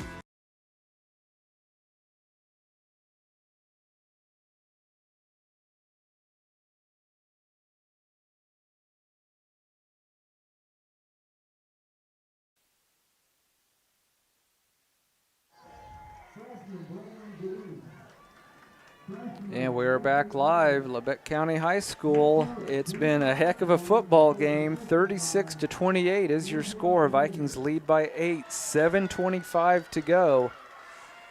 I wouldn't be surprised to see an onside kick here. I wouldn't be surprised either. And you can see the Vikings are expecting it as well, as they've got their good hands guys up close to midfield. It's a different, it might be, is that, no, it is an onside kick. And the Vikings do cover it. Yes, Davis West, I believe, number 11. Yep, that's Davis West, and the Vikings will have pretty good field position on their own 42 as they cover up that onside kick. You know, you think that the thing to do is to run and run the clock. But honestly, I mean, you see it in the NFL all the time. They try to do that, and then the other team gets the ball and they tie it, and just keep going with what's been working. Just try to do those slants. And you know, if the Vikes had a 9-point lead, I'd say run the ball. Yeah. But when it's only a one-possession game, 36-28. Yeah, I say go with what's been working. No issue giving Washington a touch if you want to, but the Vikings have had all their success in the air, but they do run it, and Washington has nowhere to go. Riley Baker was out wide receiver that time. Yeah, he was. He's been all over the place. So no gain on the play, maybe a foot. We'll call it no gain. 2nd and 10 for the Vikes from the 42. 7 minutes to go in our game. Vikings only one timeout left. Labette County has all 3 of theirs. And Tony, you're right. I think the Vikings they don't have to necessarily go for the home run ball, but just give some of these speedsters a chance to make a play. Yep. Because the Grizzlies have proven they can stop Washington, or at least can slow him down considerably. Just the snap to Trey Mack. He does want to throw. Quick hitter to J.J. Kendrick. Short of the first down, but he gets across the 45 to about the 46. I have not seen Jesse Jones in the game in a while. I'm wondering if he's a little gimpy. There have been so many guys go down with cramps and other unnamed injuries, and so it's hard to know who's. You mentioned Cade Brown earlier in the game, and he hasn't been on the field for the most part at all, and certainly not here in the second half. So here we go. 3rd and 6 for the Vikes from their own 46. 5:55 to go in the game. Vikes need to move the sticks right here. Wow, they keep it on the ground, and Washington fighting hard. He has got the first down. He breaks into the secondary, gets caught from behind. Wow. And I think a flag came in late. Oh, no, that's got to be on us. Look like a. Maybe I think they're going to get possibly J.J. Kendrick. I thought Somebody the play was still. flattened. I thought the play was still live. I think we got the first down though, even if the penalty going from that marker. If it was a 5-yard penalty, and if it was a dead ball foul, then it would definitely be a first down. But that was the best run of the night by far by Washington. Yeah, even a little stiff arm there. And then the penalty. You know, and how about the confidence in Coach Scheibe? You know, Washington's been bottled up for the most part tonight. And at this stage in the game, facing 3rd and 6, they just give it to him right up the middle. And the junior running back. Well, they're only talking to Scheibe's side, so maybe it's on the Grizzlies. I thought maybe there was a horse collar or a face mask. Face and it mask is a on face them. mask on the Wow. Grizzlies. We'll take that. They just usually, don't they add 5 yards to the, So here, or they go 10 yards from the spot of the foul? I think they're going to tack. It wasn't a personal foul, so I think they're going to tack on 5 yards. But they're still going. Nope. No, but it's a 15-yarder. They did call it a I never saw the official signal personal foul, but he must have. So they go 15-yard from the spot of the foul? That's all right. Yeah, they tacked on another 15, I About guess, the 22-yard from line? the end of the run. Now the Vikings. Now you should probably run it. 5:40 to go in the game. Vikes 1st and 10 from the Grizzly 22. Vikes leading by 8, 36-28. Here's a running play. Oh, and boy, he sandwich there. Yeah, got hit really hard. I hope he's okay. That was a nice play by the Grizzly defense. He popped back up really good. And, you know, and now we're at a stage where how big is it to have Jace Quirin? Yeah. So you got 30 seconds. So it's going to be about 4 minutes and 40 seconds before they have to even snap it. It's only 2nd down. You're talking under 4 minutes after 3 downs if they run it here. Trey Mack in the pistol. Jamarion Washington, the running back. 2 receivers left, 1 receiver right.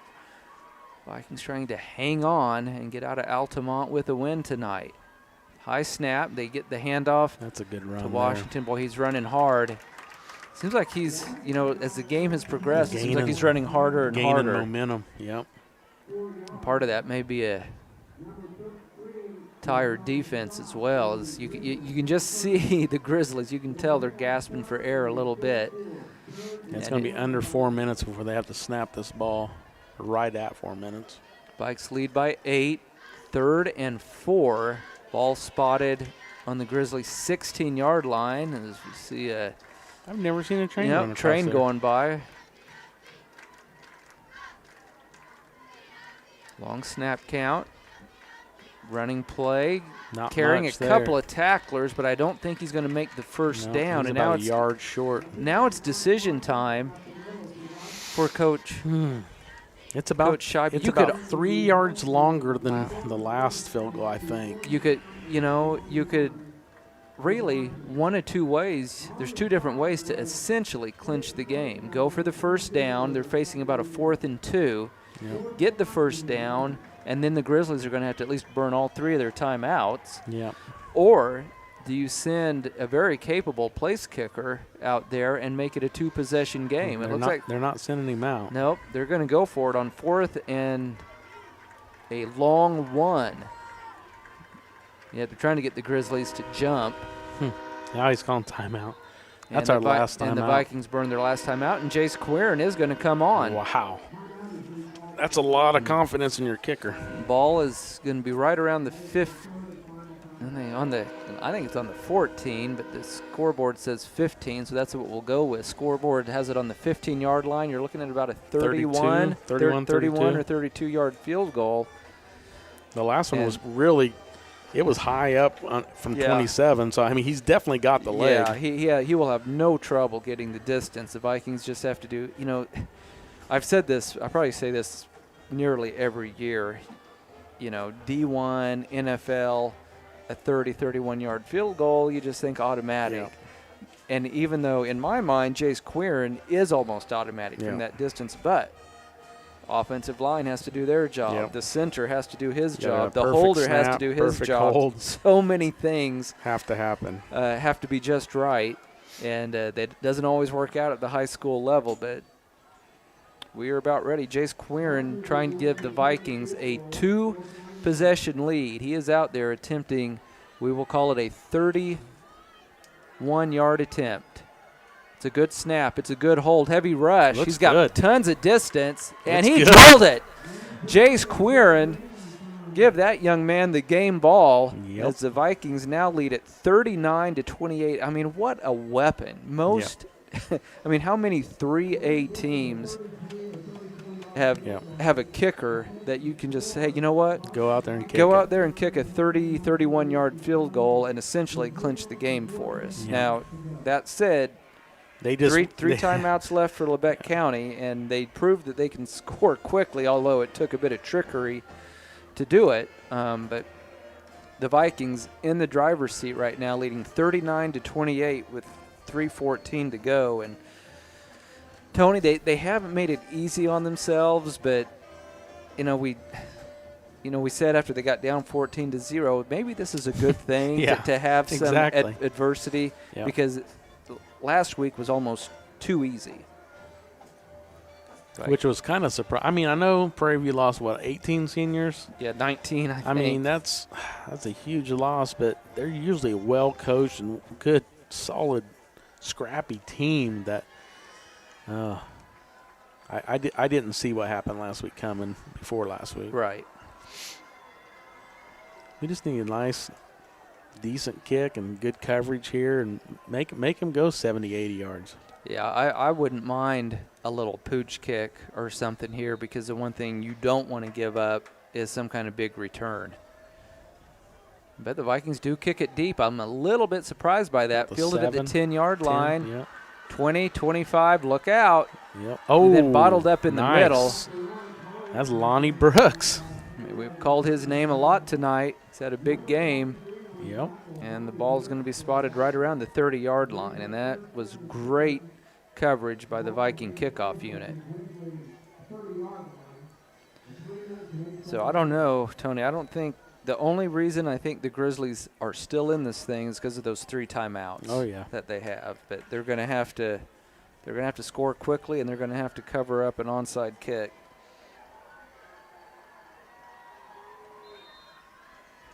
See if the Vikes defense can shut this one down. Holtzman looks over the Viking defense. Vikings in a bit of a prevent.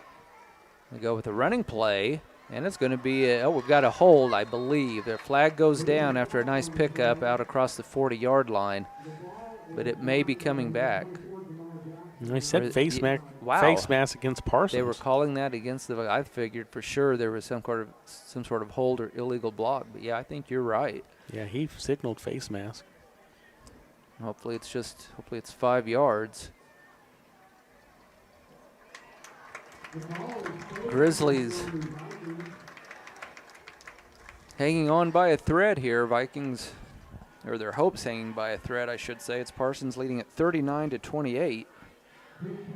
Wow, that's a 15-yarder. I think they have I'm sure they have a 5-yard face mask at the high school level. I sure thought they did, but they haven't, because they have not been signaling personal foul.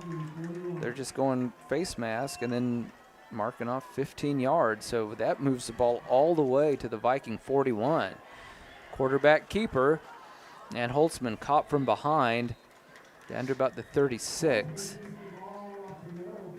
And it's interesting, Tony, the Vikings, you would have thought needed to run, and they did some running, but they still threw for a couple of first downs, and now you would think the Grizzlies should be putting the ball in the air. And they're running. But their strength is the ground game, and that's what they're going with. Now they will put it in the air. It's a very short pass out into the flat, and great job. That's a good tackle. That's Marion Ryan. That was a huge tackle, keeping the receiver, Jackson, coming out of the backfield, kept him in bounds, clock on the move. I'm surprised they haven't used a timeout. I think what they're trying to do is figure out a way to get in the end zone as quickly as they can and save all 3 timeouts for the defensive side of the ball. But, man, they're running out of time. 2:09 to go in our game. Vikes leading by 11. Quick pass to the sideline. And the receiver. That could have been in bounds. Yep, almost helmet to helmet, and it really wouldn't have been the defensive back's fault. They called timeout there. They did have to burn one.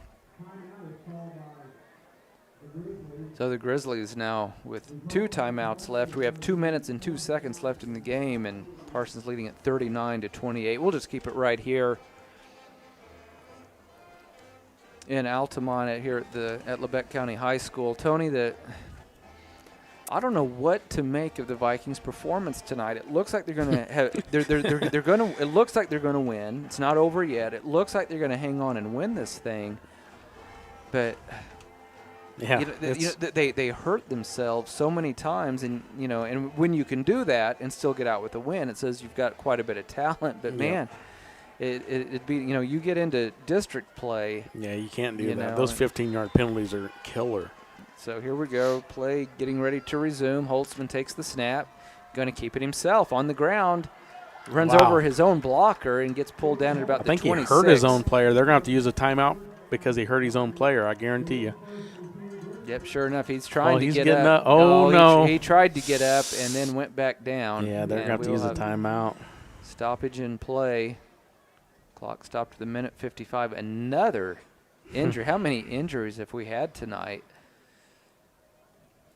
Fortunately, I can't really think of any of them that appeared to be overly serious. There was the one way back in the first quarter that Grizzly came off holding his arm out away from himself. That may have been one of the more serious.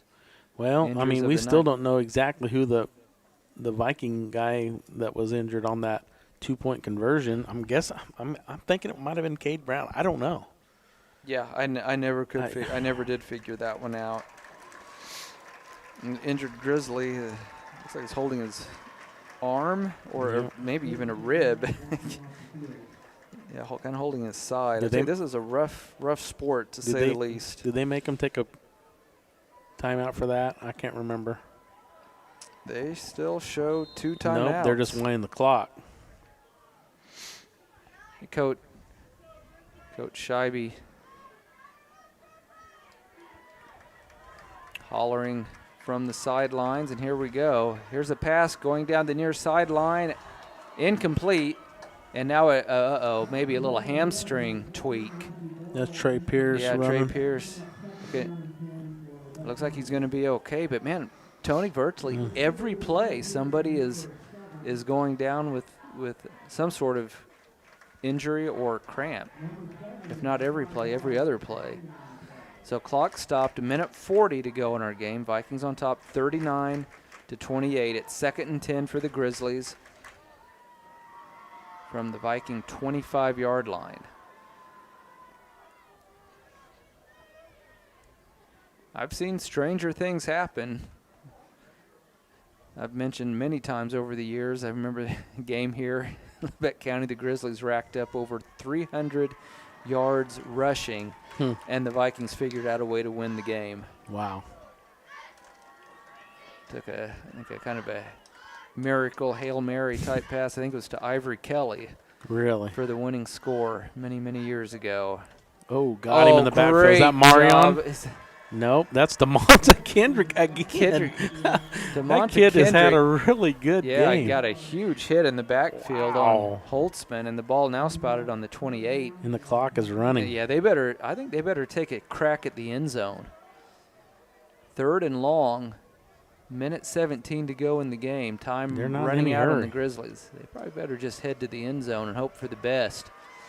That's what they want to do. They get it over the middle, incomplete, and probably should have been intercepted around the 10-yard line. Casey Beard right in the chest. No, that wasn't Casey Beard. Nope. Who was that? Casey Beard standing over him. Whoever it was is doing some push-ups to punish himself for not getting that interception. Who was that? Needs to turn this way just a little bit. Might be Makai Ball. So this is it. 4th and 13. This will pretty much... This is the last chance for the Grizzlies. They have to at least pick up the first down. Holtzman takes the snap. Going deep. He's that's way out of bounds. Way out of bounds. It's incomplete. No flags on the play. The Vikings are going to win this ball game. And, Tony, it's been that way most of the night. Anytime they tried to hit somebody down the sideline, he threw it out of bounds. Yeah, that was 5 yards out. That wasn't even really close to being in bounds. So the Vikings take over with 62 seconds to play in the game, 39-28. Only 2 timeouts remaining for the Grizzlies. So, essentially, even if they want to burn their 2 timeouts, the Vikings can just about run out the clock. They just need to take care of the football, and they're going to head home to Parsons with a 2-0 start to the 2022 season. They give it to Washington. He is going to be pulled down about the 27-yard line, actually a loss on the play. And I don't think the Grizzlies are going to bother. Well, Coach Price is. I'm thinking that's his son, Glenn Price, 68. He's the one that got hurt. He's over there hugging him. So I'm guessing he's not going to call the timeout. Yeah, I think he knew that it would have just prolonged the agony. So the Vikings are just going to come up.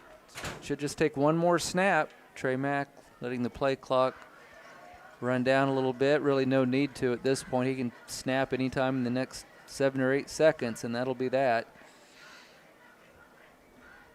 There it is. There's the snap, the kneel down, and the Vikings come back from a 14-0 deficit, and they get the win over Labette County. Final score, 39-28. It was a great ball game, and it wasn't always pretty, but the Vikings get the win. They move to 2-0. The Grizzlies fall to 0-2, and so first rivalry game between these two schools in 5 years goes to the Vikings, 39-28. We're going to step away for a 3-minute commercial break, and then we will be back with the Bowen Pharmacy postgame show. You're listening to Viking Football